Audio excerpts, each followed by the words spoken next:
ਸਤਿ ਸ਼੍ਰੀ ਅਕਾਲ। ਤੁਸੀਂ ਜੁੜੇ ਹੋਏ ਹੋ ਪੰਜਾਬੀ ਰੇਡੀਓ USA ਦੇ ਨਾਲ ਤੇ ਮੈਂ ਹਾਂ ਪ੍ਰਵੀਨ ਸ਼ਰਮਾ ਲੈ ਕੇ ਹਾਜ਼ਰ ਹਾਂ ਪ੍ਰੋਗਰਾਮ ਖਬਰ ਤੇ ਨਜ਼ਰ। ਖਬਰ ਤੇ ਨਜ਼ਰ ਪ੍ਰੋਗਰਾਮ ਦੇ ਵਿੱਚ ਕਈ ਅਹਿਮ ਖਬਰਾਂ ਨੂੰ ਲੈ ਕੇ ਚਰਚਾ ਕਰਨ ਦੇ ਲਈ ਮੇਰੇ ਨਾਲ ਜੁੜ ਚੁੱਕੇ ਨੇ ਪੰਜਾਬ ਤੋਂ ਪੱਤਰਕਾਰ ਮਿੰਟੂ ਗੁਰਸਰੀਆ ਜੀ। ਉਹਨਾਂ ਦਾ ਸਵਾਗਤ ਕਰਾਂਗੇ, ਪਹਿਲਾਂ ਫਿਰ ਕਰਾਂਗੇ ਕਿ ਅਹਿਮ ਖਬਰਾਂ ਤੇ ਚਰਚਾ। ਮਿੰਟੂ ਜੀ, ਸਤਿ ਸ਼੍ਰੀ ਅਕਾਲ ਜੀ, ਸਵਾਗਤ ਹੈ ਜੀ ਪੰਜਾਬੀ ਰੇਡੀਓ USA ਤੇ। ਜੀ ਸ਼ੁਕਰੀਆ ਸਾਰਿਆਂ ਨੂੰ, ਸਤਿ ਸ਼੍ਰੀ ਅਕਾਲ ਜੀ। ਅੱਜ ਸਾਲ 2023 ਦੀ 10 ਤਰੀਕ ਹੈ ਤੇ ਦਿਨ ਸ਼ੁੱਕਰਵਾਰ ਹੈ। ਅੱਜ ਸ਼ੁੱਕਰਵਾਰ ਨੂੰ ਆਪਾਂ ਇੱਕ ਬ੍ਰੇਕ ਤੇ ਰੁਕਣ ਤੋਂ ਬਾਅਦ ਤੁਹਾਡੀਆਂ ਕਾਲਸ ਲੈਂਦੇ ਹਾਂ। ਸਟੂਡੀਓ ਦੇ ਵਿੱਚ ਕਾਲ ਕਰਨ ਦੇ ਲਈ ਨੰਬਰ ਹੈ 408 272 5200। ਕਿਸੇ ਵੀ ਮਸਲੇ ਉੱਤੇ ਤੁਸੀਂ ਮਿੰਟੂ ਜੀ ਨੂੰ ਆਪਣਾ ਸਵਾਲ ਪੁੱਛ ਸਕਦੇ ਹੋ। ਪ੍ਰੋਗਰਾਮ ਦੇ ਵਿੱਚ ਅੱਗੇ ਵਧਣ ਤੋਂ ਪਹਿਲਾਂ ਧੰਨਵਾਦ ਕਰਦੇ ਚਲੀਏ ਸਪਾਂਸਰਸ ਦਾ, ਜਿਹੜੇ ਜ਼ਰੀਆ ਬਣਦੇ ਨੇ ਇਹਨਾਂ ਪ੍ਰੋਗਰਾਮਾਂ ਨੂੰ ਤੁਹਾਡੇ ਤੱਕ ਪਹੁੰਚਾਉਣ ਦੇ ਲਈ। ਖਾਲਸਾ ਇੰਸ਼ੋਰੈਂਸ ਏਜੰਸੀ ਵਾਲੇ, ਜਿਨ੍ਹਾਂ ਤੋਂ ਤੁਸੀਂ ਹਰ ਤਰੀਕੇ ਦੀ ਇੰਸ਼ੋਰੈਂਸ ਲੈ ਸਕਦੇ ਹੋ। ਇੰਸ਼ੋਰੈਂਸ ਬਾਰੇ ਪਤਾ ਕਰਨ ਦੇ ਲਈ ਉਹਨਾਂ ਦਾ ਨੰਬਰ ਹੈ 408 272 2500। ਟਰਕੀਆਨਾ ਇਮੀਗ੍ਰੇਸ਼ਨ ਲਾ ਫਰਮ ਵਾਲੇ, ਜੇ ਟਰਕੀਆਨਾ ਅਟਾਰਨੀ ਟਰਕੀਆਨਾ ਦੇ ਨਾਲ ਤੁਸੀਂ ਇਮੀਗ੍ਰੇਸ਼ਨ ਬਾਬਤ ਤੁਹਾਡਾ ਕੋਈ ਸਵਾਲ ਹੈ, ਕੋਈ ਸਲਾਹ ਕਰਨੀ ਹੈ ਤਾਂ 415 909 0503 ਡਾਇਲ ਕਰ ਸਕਦੇ ਹੋ। ਜੀ ਕਿਤਨੋਟਾ ਯੂਬਾ ਸਿਟੀ, ਬਲਜਿੰਦਰ ਸਿੰਘ ਨਿਜਰਵੁੱਡ ਐਂਡ ਪਰਮਜੀਤ ਕੌਰ ਰੰਗੀ ਵੈਕਾਵਿਲ, ਹਰਨੇਕ ਸਿੰਘ ਪਾਵਲੇਨੀਅਨ ਕੰਜ਼ੀਨੈਂਟਨ, Sarabjit Singh Shokar Turlock, GN loop ਵਾਲੇ ਟਰੱਕ ਵਾਸ਼ ਕਰਦੇ ਨੇ, ਆਇਲ ਚੇਂਜ ਕਰਦੇ ਨੇ, ਏਅਰ ਬ੍ਰੇਕਾਂ ਦਾ ਕੰਮ ਤਸੱਲੀ ਬਖਸ਼ ਕਰਵਾ ਸਕਦੇ ਹੋ। ਨਵੇਂ ਪੁਰਾਣੇ ਟਾਇਰ ਵੀ ਇਹਨਾਂ ਤੋਂ ਮਿਲਦੇ ਨੇ। ਲੋਕੇਸ਼ਨ ਸੈਂਤਨੇਲਾ ਦੀ ਨਿੰਮਾ ਸੋਤਾ ਦੇ ਨਾਲ ਗੱਲ ਕੀਤੀ ਜਾ ਸਕਦੀ ਹੈ 209 277 0113 ਤੇ। ਜੱਸੀ ਗਿੱਲ ਬੇਕਰਸਫੀਲਡ ਤੋਂ, ਬੂਟਾ ਸਿੰਘ ਰਾਣੀਪੁਰ ਫਰੈਜ਼ਨੋ ਤੋਂ। ਮਿੰਟੂ ਜੀ, ਖਬਰਾਂ ਦੀ ਸ਼ੁਰੂਆਤ ਕਰੀਏ ਤੇ ਰੁਖ ਕਰੀਏ ਆਪਾਂ ਬਾਈਬਲ ਕਲਾ ਇਨਸਾਫ ਮੋਰਚੇ ਦਾ। ਇਸ ਮੋਰਚੇ ਦੇ ਫੈਸਲੇ ਦਾ CM ਮਾਨ ਨੇ ਸਵਾਗਤ ਕੀਤਾ ਜੀ। ਜੀ ਅੱਜ ਇਹ ਜਿਹੜਾ ਮਾਮਲਾ ਹੈ ਨਾ, ਉਹ ਇਸ ਤਰ੍ਹਾਂ ਸਾਰਾ ਦਿਨ ਗੁਜ਼ਰਿਆ ਕਿ ਅਸਲ 'ਚ ਜਿਹੜਾ ਇਹਨਾਂ ਨੇ ਇਸ਼ਾਰਾ ਮੱਲਿਆ ਹੋਇਆ ਸੀਗਾ, ਉਹਨੂੰ ਖੁਲਵਾਉਣ ਵਾਸਤੇ ਮੁੱਖ ਮੰਤਰੀ ਇੱਕ ਅਪੀਲ ਕਰਦੇ ਨੇ ਕਿ ਭਾਈ ਲੋਕ ਜਿਹੜੇ ਆ, ਰਾਹਗੀਰ ਜਿਹੜੇ ਆ, ਬੜਾ ਤੰਗ ਹੋਣ ਡਏ ਨੇ ਤੇ ਤੁਸੀਂ ਕਿਰਪਾ ਕਰਕੇ ਕਿ ਇਹ ਰਸਤਾ ਖੋਲ ਦਿਓ। ਉਸ ਤੋਂ ਬਾਅਦ ਮੋਰਚੇ ਵੱਲੋਂ ਪ੍ਰਤੀਕਰਮ ਆਉਂਦਾ ਤੇ ਫਿਰ ਉਸ ਤੋਂ ਬਾਅਦ ਹੁੰਦਾ ਕੀ ਆ ਕਿ ਜਿਹੜੇ ਧਾਲੀਵਾਲ ਸਾਹਿਬ ਆ ਉਹ ਉੱਥੇ ਪਹੁੰਚਦੇ ਨੇ ਤੇ ਗੱਲਬਾਤ ਕਰਦੇ ਨੇ। ਉਹ ਕਹਿੰਦੇ ਜੀ ਅਸੀਂ ਵੀ ਇੱਥੇ ਅਪੀਲ ਕਰਨ ਆਏ ਆ। ਉਸ ਤੋਂ ਬਾਅਦ ਇਹਨਾਂ ਨੇ ਫਿਰ ਇੱਕ ਸਾਈਡ ਜਿਹੜੀ ਆਪਾਂ ਨੂੰ ਪਤਾ ਹੀ ਹੈ ਜਾਂਦੀ ਆ ਬਠਿੰਡਾ ਤੋਂ ਕੋਟਕਪੂਰਾ ਨੂੰ ਸੜਕ, ਜਾਂ ਬਠਿੰਡਾ ਤੋਂ ਅੰਮ੍ਰਿਤਸਰ ਰੋਡ, ਉਹਦਾ ਇੱਕ ਬੰਨਾ ਖੋਲ ਦਿੱਤਾ ਹੈ। ਇਹਦਾ ਮਤਲਬ ਹੈ ਕਿ ਜਿਹੜਾ ਟ੍ਰੈਫਿਕ ਪਿੰਡਾਂ ਦੇ ਵਿੱਚ ਦੀ ਜਾ ਰਿਹਾ ਸੀ ਤੇ ਬੜੀ ਤੰਗੀ ਹੁੰਦੀ ਹੈ ਲੋਕਾਂ ਨੂੰ, ਇਹਦੇ ਵਿੱਚ ਕੋਈ ਸ਼ੱਕ ਨਹੀਂ। ਵੈਸੇ ਵੀ ਜੇ ਤੁਸੀਂ ਜੈਤੋਂ ਵਾਲੀ ਸਾਈਡ ਜਾਓਗੇ ਤੇ ਉੱਥੇ ਰਸ਼ ਬੜਾ ਹੋ ਜਾਂਦਾ ਹੈ, ਤੁਹਾਨੂੰ ਤੇ ਇਹਨਾਂ ਇਲਾਕਿਆਂ ਦਾ ਪਤਾ ਵੈਸੇ ਵੀ। ਤਾਂ ਇਸ ਕਰਕੇ ਉੱਥੇ ਮੁਸ਼ਕਲ ਬਹੁਤ ਹੋ ਰਹੀ ਸੀਗੀ ਲੋਕਾਂ ਨੂੰ। ਤਾਂ ਉੱਥੇ 20-25 ਪਿੰਡਾਂ ਦੀਆਂ ਜਿਹੜੀਆਂ ਲਾਗੇ ਬੰਨੇ ਦੀਆਂ ਪੰਚਾਇਤਾਂ ਨੇ, ਉਹਨਾਂ ਨੇ ਆ ਕੇ ਮੰਤਰੀ ਸਾਹਿਬ ਨਾਲ ਗੁਫ਼ਤਗੂ ਕੀਤੀ, ਗੱਲਬਾਤ ਕੀਤੀ ਆ। ਉਸ ਤੋਂ ਬਾਅਦ ਇਹਨਾਂ ਨੇ ਭਰੋਸਾ ਇਹ ਦਿੱਤਾ ਹੈ ਕਿ ਸਾਨੂੰ ਫਰਵਰੀ ਦਾ ਮਹੀਨਾ ਇੱਕ ਹੋਰ ਟਾਈਮ ਦਿਓ ਤੇ ਮਸਲਾ ਹੱਲ ਹੋ ਜਾਏਗਾ। ਵੇਖੋ, ਪਹਿਲੀ ਗੱਲ ਤੇ ਇਹ ਹੈ ਕਿ ਚਲੋ ਮਸਲਾ ਹੱਲ ਹੋ ਗਿਆ, ਜਾਂ ਇੱਕ ਵਾਰੀ ਕਹਿ ਲਓ ਕਿ ਸਾਰਾ ਜਿਹੜਾ ਨਿਬੇੜਾ ਹੋ ਗਿਆ ਤੇ ਠੀਕ ਆ, ਪਰੰਤੂ ਹਰੇਕ ਵਾਰੀ ਤੁਸੀਂ ਕੁਛ ਦਿਨ ਦਾ ਸਮਾਂ ਲੈ ਜਾਂਦੇ ਜੇ ਤੇ ਫੇਰ ਰੌਲਾ ਪੈ ਜਾਂਦਾ, ਸਮਾਂ ਲੈ ਜਾਂਦੇ ਜੇ ਤੇ ਫੇਰ ਰੌਲਾ ਪੈ ਜਾਂਦਾ। ਲੋਕ ਬਹੁਤ ਪੰਜਾਬ ਦੇ ਖੱਜਲ ਹੁੰਦੇ ਆ। ਮੈਂ ਇਹ ਕਿਸੇ ਇੱਕ ਧਰਨੇ ਦੀ ਗੱਲ ਨਹੀਂ ਕਰਾਂਗਾ, ਇਹ ਲੋਕ ਕਈ ਵਾਰੀ ਇਹਨਾਂ ਚੀਜ਼ਾਂ ਤੋਂ ਇੰਨਾ ਜ਼ਿਆਦਾ ਪਰੇਸ਼ਾਨ ਹੋ ਜਾਂਦੇ ਨੇ ਕਿ ਉਹ ਕਹਿੰਦੇ ਨੇ ਕਿ ਹੋ ਕੀ ਰਿਹਾ ਸਾਡੇ ਪੰਜਾਬ 'ਚ। ਕਿਉਂਕਿ ਥਾਂ ਥਾਂ ਤੇ ਜੇ ਤੁਸੀਂ ਦੇਖੋਗੇ ਉਗਰਾਹਾਂ ਵਾਲਿਆਂ ਨੇ ਰੇਲ ਟਰੈਕ ਮੱਲ ਰੱਖਿਆ, ਇਧਰੋਂ ਇਹ ਮੋਰਚਾ ਹੋ ਗਿਆ, ਉਧਰੋਂ ਮੰਨ ਲਓ ਮੋਹਾਲੀ ਦੇ ਵਿੱਚ ਵੀ ਹੈ। ਹੁਣ ਕਿਸਾਨ ਜਥੇਬੰਦੀਆਂ ਫਿਰ ਪ੍ਰੋਗਰਾਮ ਹੋ ਸਕਦਾ ਹੈ ਕਿ ਮਤਲਬ ਕਿ ਉਹ ਲਿਖ ਕੇ ਤੇ ਫਿਰ ਦੇ ਦੇਣ ਕੋਈ, ਮਤਲਬ ਪਤਾ ਨਹੀਂ ਲੱਗਦਾ। ਤਾਂ ਲੋਕ ਇਸ ਚੀਜ਼ ਤੇ ਕਿਤੇ ਨਾ ਕਿਤੇ ਇਤਰਾਜ਼ ਵੀ ਕਰਦੇ ਨਜ਼ਰ ਆਉਂਦੇ ਆ ਕਿ ਭਾਈ ਪੰਜਾਬ ਨੂੰ ਸੁਚਾਰੂ ਢੰਗ ਨਾਲ ਚੱਲਣਾ ਚਾਹੀਦਾ। ਤਾਂ ਚੱਲਣ ਦੀ ਜ਼ਿੰਮੇਵਾਰੀ ਕਿਹਦੇ ਕੋਲ ਹੈ? ਸਭ ਤੋਂ ਵੱਡੀ ਜ਼ਿੰਮੇਵਾਰੀ ਹੈ ਕਿ ਪੰਜਾਬ ਸਰਕਾਰ। ਉਹ ਅੱਜ ਗੱਲਬਾਤ ਕਰ ਰਹੇ ਨੇ। ਮੇਰੇ ਕਹਿਣ ਦਾ ਮਤਲਬ ਇਹੋ ਆ ਕਿ ਤੁਸੀਂ ਜੇ ਇੱਕ ਵਾਰੀ ਡੰਗ ਹੀ ਟਪਾਉਣਾ ਤੇ ਫਿਰ ਉਹਦਾ ਫਾਇਦਾ ਕੀ ਹੈ? ਉਹ 15 ਦਿਨਾਂ ਨੂੰ ਫਿਰ ਉੱਥੇ ਬਹਿ ਜਾਣਗੇ, ਫਿਰ ਤੁਸੀਂ ਆਓਗੇ ਫਿਰ ਬਹਿ ਜਾਣਗੇ। ਇਹ ਤਾਂ ਸਿਲਸਿਲਾ ਸੀ। ਹੁਣ ਜਦੋਂ ਦਾ ਸਰਕਾਰ ਦਾ ਆਪਣਾ ਟਾਈਮ ਸ਼ੁਰੂ ਹੋਇਆ, ਹਿਸਾਬ ਲਾ ਲਓ 10 ਮਹੀਨੇ ਤੇ ਹੋ ਗਏ ਨੇ, 10 ਕੀ 11 ਹੀ ਹੋ ਗਏ ਨੇ, ਤੇ ਉਹ ਉਦਾਂ ਹੀ ਤੁਰਿਆ ਹੁੰਦਾ, ਉਦਾਂ ਹੀ ਤੁਰਿਆ ਹੁੰਦਾ। ਤੁਸੀਂ ਇੱਕ ਵਾਰੀ ਗੱਲ ਮੁੱਕਦੀ ਮੁਕਾ ਲਓ ਕਿ ਭਾਈ ਜੋ ਅਸੀਂ ਕਰ ਸਕਦੇ। ਮੈਂ ਵਾਰ-ਵਾਰ ਕਹਿੰਦਾ ਕਿ ਤੁਹਾਡੇ ਹੱਥ ਕੀ ਆ। ਜਾਂ ਤਾਂ ਕਹਿ ਦੇਣ ਕਿ ਮਾਨ ਸਾਹਿਬ ਜੱਜ ਨੂੰ ਫੋਨ ਕਰਨਗੇ ਤੇ ਤੁਹਾਡਾ ਨਿਬੇੜਾ ਕਰ ਦਿੰਦੇ, ਜਾਂ ਤਾਂ ਫਿਰ ਇਹ ਕਹੋ ਤੇ ਜਾਂ ਇਹ ਕਹੋ ਕਿ ਹਾਂ ਭਾਈ ਤੁਸੀਂ ਕੋਈ ਰਸਤਾ ਜਿਹੜਾ ਉਹ ਸਾਨੂੰ ਦੱਸੋ, ਸੁਝਾਓ, ਅਸੀਂ ਉਹਦੇ ਤੇ ਭਾਈ ਕੋਈ ਨਾ ਕੋਈ ਕਦਮ ਚੁੱਕ ਲੈਂਦੇ ਆ। ਮਸਲਨ ਕਿ ਫਾਸਟ ਟਰੈਕ ਸੁਣਵਾਈ ਹੋਵੇ, ਫਾਸਟ ਟਰੈਕ ਕੋਰਟ ਬਣਾ ਕੇ, ਜਾਂ ਕਿਸੇ ਵੀ ਕਿਸਮ ਦੀ ਮਤਲਬ ਕਿ ਇਸ ਤਰ੍ਹਾਂ ਦੀ ਕੋਈ ਪਹਿਲ ਕਦਮੀ ਕਰੋ ਕਿ ਜਿਹਦੇ ਨਾਲ ਸਥਾਈ ਹੱਲ ਹੋਵੇ, ਮਤਲਬ ਕਿ ਜਿਹਦੇ ਨਾਲ ਪੱਕਾ ਹੱਲ ਹੋਵੇ।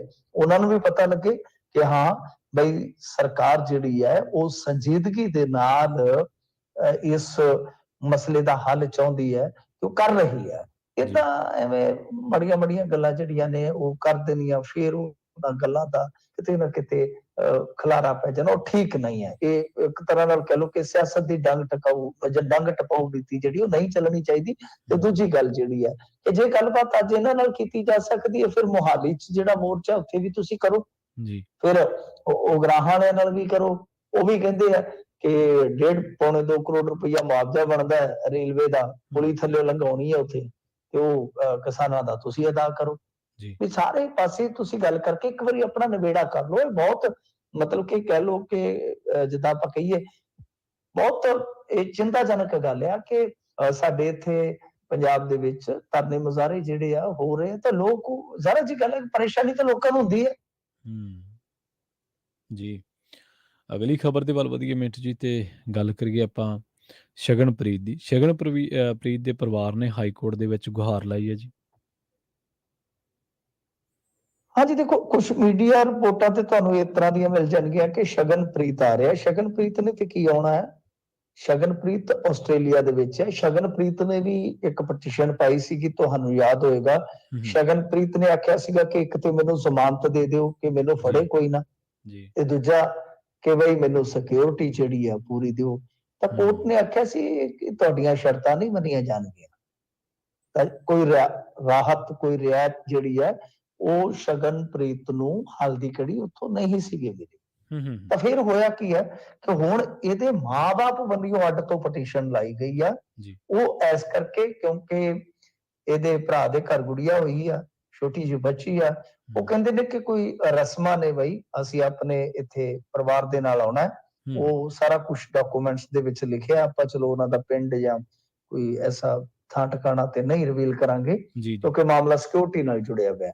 ਤਾਂ ਖੈਰ ਉਹਨਾਂ ਨੇ ਇਹੀ ਗੁਹਾਰ ਲਾਈ ਹੈ ਕਿ ਭਾਈ ਸਾਨੂੰ ਇੱਧਰ ਆਉਣ ਦਾ ਜਦੋਂ ਸਬੱਬ ਬਣੇਗਾ ਤਾਂ ਸਾਡੀ ਸਿਕਿਉਰਿਟੀ ਦਾ ਇੰਤਜ਼ਾਮ ਕੀਤਾ ਜਾਣਾ ਚਾਹੀਦਾ, ਕਿਉਂਕਿ 2 ਗੈਂਗਸਟਰਾਂ ਦਾ ਨਾਮ ਵੀ ਲਿਆ ਉਹਨਾਂ ਨੇ, ਲਾਰੈਂਸ ਤੇ ਗੋਲਡੀ ਬਰਾੜ ਦਾ, ਕਿ ਬਈ ਉਹਨਾਂ ਤੋਂ ਖਤਰਾ ਹੈ। ਵੈਸੇ ਤੇ ਜੇ ਤੁਸੀਂ ਦੇਖੋਗੇ ਤਾਂ ਆਮ ਤੌਰ ਤੇ ਜਿੰਨਾ ਕੁ ਹੁਣ ਤੱਕ ਆਪਾਂ ਵੇਖਿਆ ਕਿ ਗੈਂਗਸਟਰਵਾਦ ਦੇ ਵਿੱਚ ਪਰਿਵਾਰਾਂ ਤੱਕ ਤੇ ਨਹੀਂ ਮਾਮਲੇ ਪਹੁੰਚੇ, ਪਰ ਕਦੋਂ ਪਹੁੰਚ ਜਾਣੇ ਇਹਦੇ ਚ ਵੀ ਕੋਈ ਗਾਰੰਟੀ ਨਹੀਂ ਹੈਗੀ। ਅੱਜ ਤੱਕ ਪਰਿਵਾਰਾਂ ਦਾ ਵਿਚਾਰ ਰਿਹਾ ਹੈ ਕਿ ਇੱਕ ਦੂਜੇ ਦੇ ਜੀ ਨਹੀਂ ਮਾਰੇ ਜਾ ਕੇ, ਨਹੀਂ ਤਾਂ ਘਰਾਂ ਦੇ ਵਿੱਚ ਬਾਈ ਕੌਣ ਡੱਕ ਸਕਦਾ, ਇੱਕ ਦੂਜੇ ਦੇ ਮਾਰ ਸਕਦੇ ਆ। ਪਰ ਇਹ ਇਹਨਾਂ ਦਾ ਇੱਕ ਤਰ੍ਹਾਂ ਨਾਲ ਕਹਿ ਲਓ ਕਿ ਵਜਵਾ ਹੁਣ ਤੱਕ ਦਾ ਇਹ ਕਹਿਦਾ ਰਿਹਾ ਹੈ ਕਿ ਇੱਕ ਦੂਜੇ ਦੇ ਜੀ ਨਾ ਮਾਰੋ, ਇੱਕ ਦੂਜੇ ਦੇ ਜੀਆਂ ਦਾ ਕੋਈ ਨੁਕਸਾਨ ਨਹੀਂ ਹੋਣਾ ਚਾਹੀਦਾ। ਪਰ ਰੌਲਾ ਇਹ ਹੈ ਕਿ ਕੋਈ ਤੀਜਾ ਵੀ ਨੁਕਸਾਨ ਪਹੁੰਚਾ ਸਕਦਾ ਹੈ ਨਾ, ਇਹਦੀ ਗਾਰੰਟੀ ਕੋਈ ਨਹੀਂ ਹੈ। ਤਾਂ ਖੈਰ ਹੁਣ ਇਹਦੇ ਤੇ ਸੁਣਵਾਈ ਹੋਏਗੀ। ਕੋਰਟ ਨੂੰ ਲੱਗਿਆ ਕਿ ਸੁਣਵਾਈ ਹੋਣੀ ਚਾਹੀਦੀ ਹੈ, ਤਾਂ Punjab and Haryana high court ਨੇ ਨੋਟਿਸ ਜਿਹੜਾ ਹੈ ਉਹ ਸਰਕਾਰ ਨੂੰ ਕੱਢ ਦਿੱਤਾ ਹੈ। ਤਾਂ ਦੇਖਦੇ ਅੱਗੇ ਕੀ ਬਣਦਾ। ਪਰ ਸ਼ਗਨਪ੍ਰੀਤ ਦਾ ਮਾਮਲਾ ਜਿਹੜਾ ਉਹ ਅੱਡ ਤੋਂ ਹੈ, ਤੇ ਇਹ ਉਹਦੇ ਮਾਂ ਅਤੇ ਬਾਪ ਵੱਲੋਂ ਪਟੀਸ਼ਨ ਪਾਈ ਗਈ ਆ। ਜੀ ਮਿੰਟ ਜੀ, ਅਗਲੀ ਖਬਰ ਦੇ ਵੱਲ ਵਧੀਏ ਤੇ ਗੱਲ ਕਰੀਏ ਇੱਕ ਸਾਬਕਾ ਜੱਜ ਦੀ। ਇਹ ਸਾਬਕਾ ਜੱਜ ਸਾਬਕਾ ਪੁਲਿਸ ਅਫਸਰ ਤੋਂ ਦੁਖੀ ਹੋ ਕੇ ਖੁਦਕੁਸ਼ੀ ਕਰ ਗਿਆ ਜੀ। ਫਿਰ ਤੁਸੀਂ ਹਿਸਾਬ ਲਾ ਲਓ ਕਿ ਇੱਥੇ ਆਮ ਬੰਦੇ ਦਾ ਕੀ ਜੀਣਾ ਹੋਏਗਾ ਜਦੋਂ ਉਹ ਇਸ ਤਰ੍ਹਾਂ ਦੇ ਕਿਸੇ ਡਾਢੇ ਬੰਦੇ ਦੇ ਨਾਲ ਵਾਸਤਾ ਹੁੰਦਾ ਹੈ ਜਾਂ ਉਹਦਾ ਕੋਈ ਵਾਹ ਕਸੂਤਾ ਪੈ ਜਾਂਦਾ ਹੈ। ਤਾਂ ਇਹ ਕੰਜ਼ਿਊਮਰ ਕੋਰਟ ਦੇ ਸਾਬਕਾ ਜੱਜ ਸਨ, ਟ੍ਰੇਨ ਦੇ ਅੱਗੇ ਆ ਕੇ ਇਹਨਾਂ ਨੇ ਖੁਦਕੁਸ਼ੀ ਕੀਤੀ ਆ। ਮਾਮਲਾ ਜਿਹੜਾ ਉਹ ਸੰਗਰੂਰ ਜ਼ਿਲ੍ਹੇ ਦਾ ਹੈ, ਜਿਹਦੇ ਵਿੱਚ ਹੁਣ ਇਹਨਾਂ ਨੇ ਸੁਸਾਈਡ ਨੋਟ 'ਚ ਜੋ ਨਾਮ ਲਿਖੇ ਨੇ, ਇੱਕ ਸਾਬਕਾ ਐਸਐਸਪੀ ਗੁਰਕਿਰਪਾਲ ਸਿੰਘ ਤੇ ਦੂਸਰੇ ਦਾ ਨਾਮ ਹੈ ਕੋਈ ਕੋਆਪਰੇਟਿਵ ਸੁਸਾਇਟੀ ਦਾ ਬੈਂਕ ਦਾ ਕਰਮਚਾਰੀ ਆ, ਅਮਨ ਸ਼ਰਮਾ। ਇਹਨਾਂ ਦੇ ਨਾਮ ਲਿਖੇ ਗਏ ਨੇ। ਤਾਂ ਔਰ ਜਿਹੜੇ ਦੋਸ਼ੀ ਆ ਉਹਨਾਂ ਦੇ ਨਾਲ ਇਸ ਸਾਬਕਾ ਜੱਜ ਦਾ ਕੋਈ ਪੈਸਿਆਂ ਦਾ ਲੈਣ ਦੇਣ ਸੀਗਾ, ਤੇ ਉੱਥੋਂ ਹੀ ਇਹ ਦੁਖੀ ਹੋ ਕੇ ਜਿਹੜਾ ਜੱਜ ਆ ਉਹ ਖੁਦਕੁਸ਼ੀ ਕਰ ਜਾਂਦਾ ਹੈ।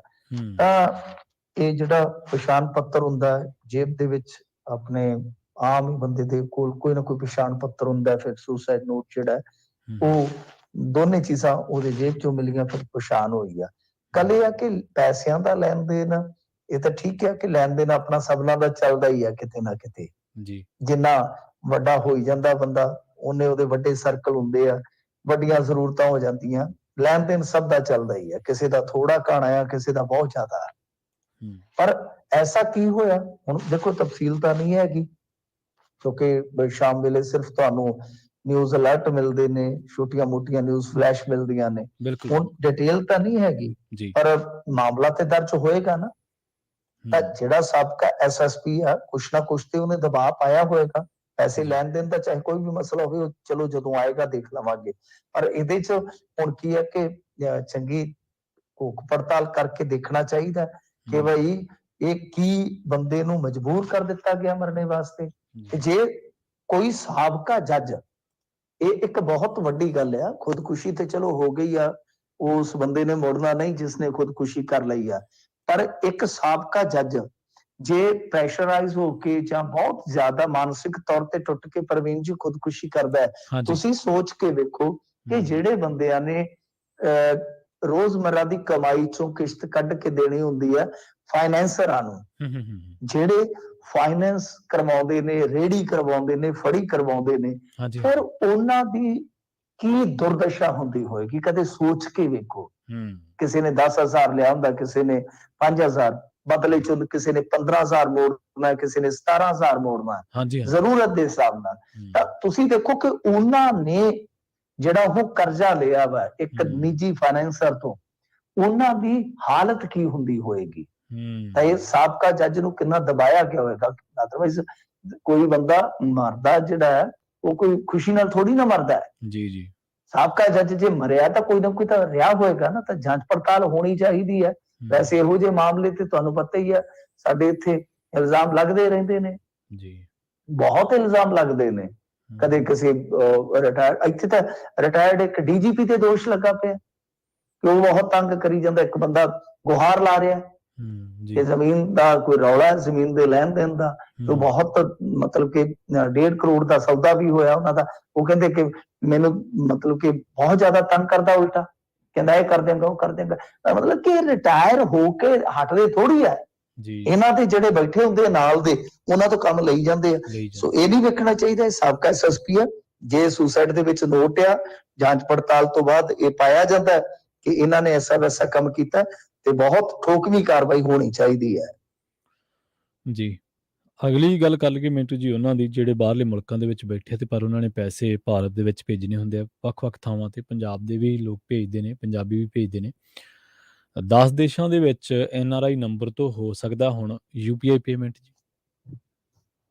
ਹਾਂਜੀ, ਯੂਪੀਆਈ ਦਾ ਮਤਲਬ ਇਹੀ ਹੈ ਕਿ ਅੱਜ ਦਾ ਸਾਡੇ ਇੱਥੇ ਹੁਣ ਚੱਲਦਾ ਹੈ, ਤੁਹਾਡੇ ਮੋਬਾਈਲ ਦੇ ਵਿੱਚ ਐਪ ਹੁੰਦੀਆਂ ਨੇ, ਉਹ ਤੁਹਾਡਾ ਖਾਤਾ ਲਿੰਕ ਹੋ ਜਾਂਦਾ ਹੈ ਤੇ ਜੀ। ਫਿਰ ਉਹਦੇ ਤੋਂ ਤੁਸੀਂ ਪੇਮੈਂਟ ਕਿਤੇ ਵੀ ਬੈਠੇ-ਬੈਠੇ ਕਰ ਸਕਦੇ ਹੋ। ਸੋ ਹੂੰ, ਯੂਪੀਆਈ ਇਹੀ ਹੈ। ਵੈਸੇ ਤਾਂ ਉਹਦਾ ਲੰਮਾ ਚੌੜਾ ਨਾਮ ਹੈ, ਚਲੋ ਆਪਾਂ ਉਹਨੂੰ ਕੀ ਲੈਣਾ ਹੈ, ਬਸ ਆਹੀ ਹੈ। ਮੈਂ ਨਾਂ ਵੀ ਲੈ ਦਿੰਦਾ।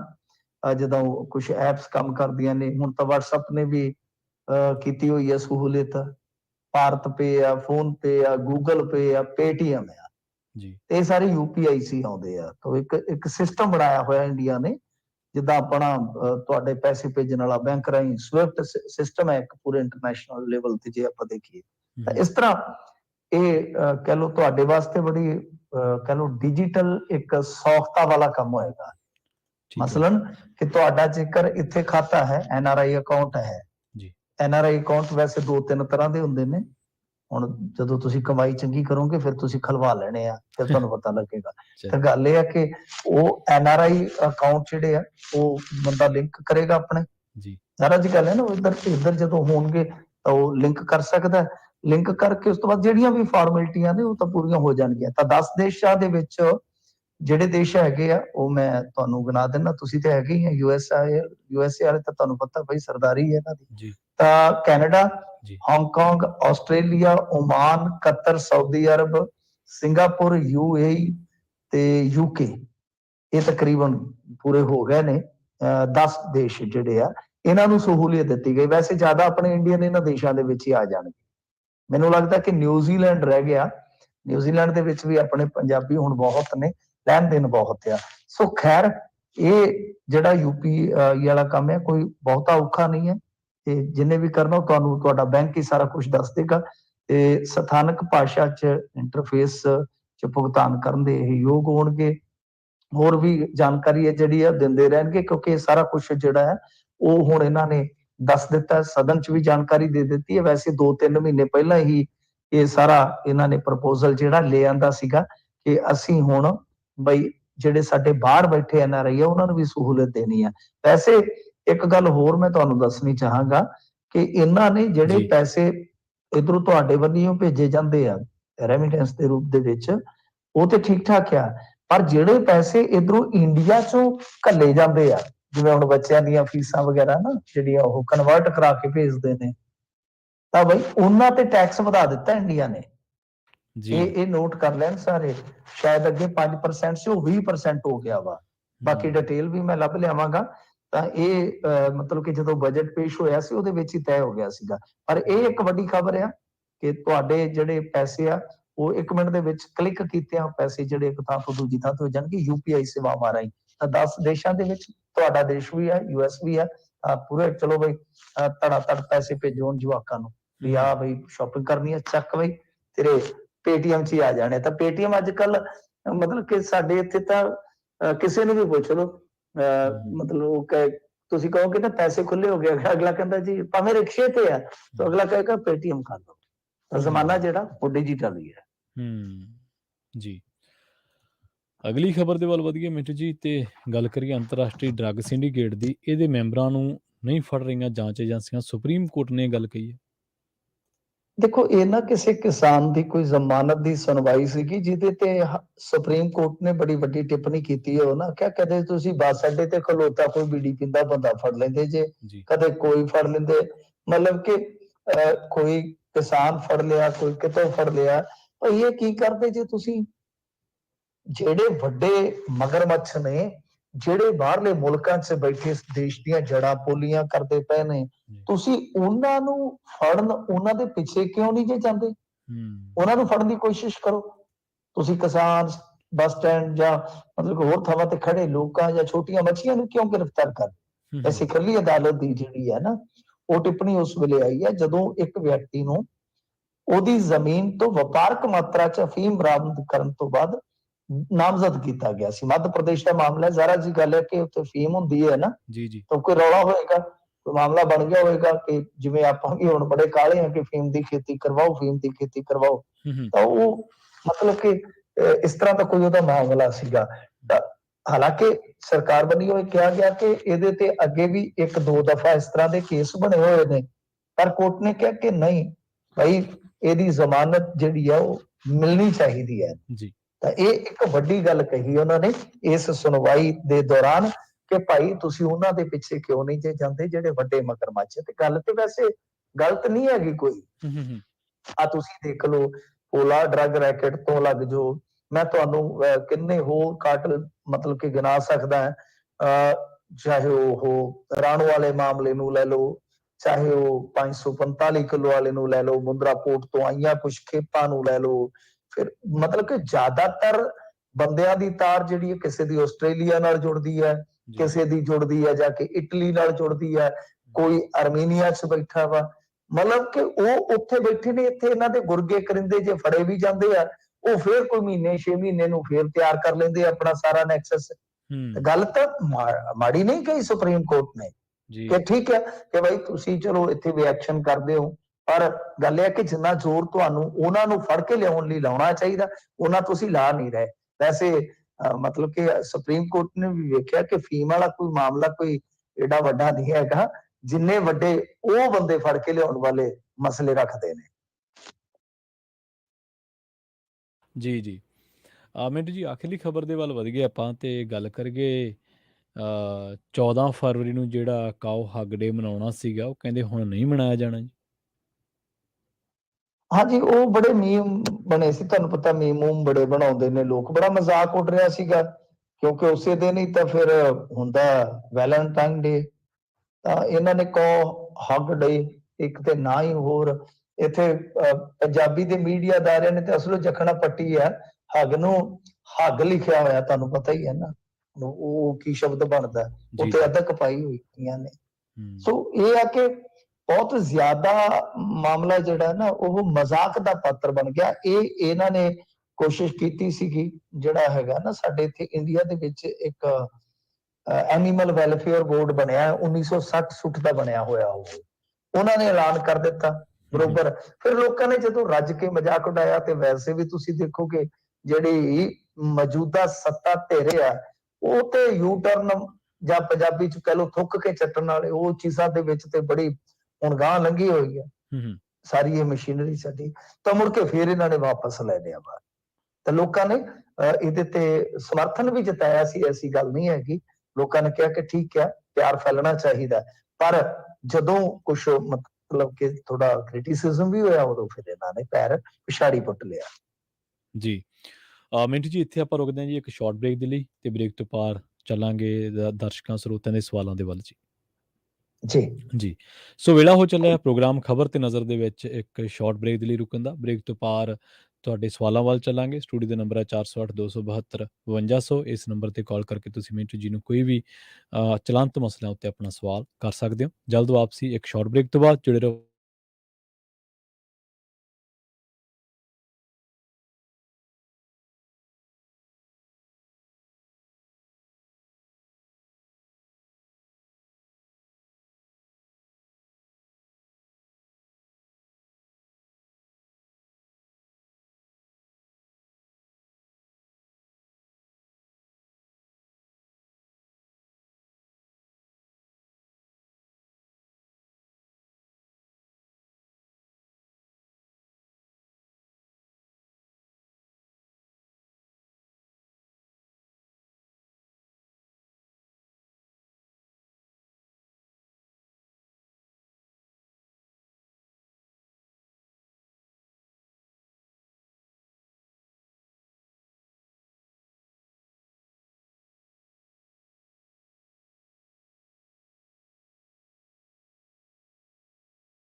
ਬ੍ਰੇਕ ਤੋਂ ਬਾਅਦ ਇੱਕ ਵਾਰ ਮੁੜ ਤੋਂ ਤੁਹਾਡਾ ਸਾਰਿਆਂ ਦਾ ਸਵਾਗਤ ਹੈ। ਪ੍ਰੋਗਰਾਮ ਖਬਰ ਤੇ ਨਜ਼ਰ ਦੇ ਵਿੱਚ ਆਪਾਂ ਚਰਚਾ ਕਰ ਰਹੇ ਹਾਂ ਮਿੰਟੂ ਗੁਰਸਰੀਆ ਜੀ ਦੇ ਨਾਲ, ਤੇ ਅੱਜ ਸ਼ੁੱਕਰਵਾਰ ਆ। ਅੱਜ ਤੁਹਾਡੇ ਸਵਾਲ ਵੀ ਲਏ ਜਾਣਗੇ।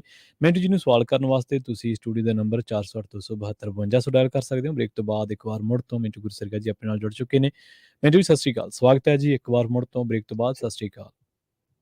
ਸ਼ੁਕਰੀਆ ਜੀ, ਸਤਿ ਸ਼੍ਰੀ ਅਕਾਲ ਜੀ। ਸੋ ਧੰਨਵਾਦ ਉਹਨਾਂ ਕਾਲਰਸ ਦਾ ਜਿਨ੍ਹਾਂ ਨੇ ਬ੍ਰੇਕ ਦੇ ਦਰਮਿਆਨ ਆਪਣਾ ਪੇਸ਼ੈਂਸ ਬਣਾਈ ਰੱਖਿਆ। ਸ਼ੁਰੂਆਤ ਕਰਦੇ ਹਾਂ ਜੀ। ਆਪਣੇ ਨਾਲ ਜੁੜੇ ਨੇ ਦੀਪਿੰਦਰ ਸਿੰਘ ਜੀ। ਸਤਿ ਸ਼੍ਰੀ ਅਕਾਲ, ਤੁਸੀਂ ਆਉਣੇ ਰਹੋ ਦੀਪਿੰਦਰ ਜੀ, ਆਪਣਾ ਸਵਾਲ ਕਰ ਸਕਦੇ ਹੋ। ਹਾਂਜੀ, ਸਤਿ ਸ਼੍ਰੀ ਅਕਾਲ ਜੀ ਦੋਨਾਂ ਵੀਰਾਂ ਨੂੰ। ਸਤਿ ਸ਼੍ਰੀ ਅਕਾਲ ਜੀ। ਹਾਂਜੀ ਮਿੰਟੂ ਜੀ, ਮੈਨੂੰ ਇੱਕ ਆਪਣਾ ਸਵਾਲ ਤਾਂ ਨਹੀਂ, ਐਸੇ ਚਰਚਾ ਹੀ ਹੈ ਜਿਹੜੀ ਆਪਾਂ ਜਿੱਦਾਂ ਛੇੜ ਸਕਦੇ ਹਾਂ।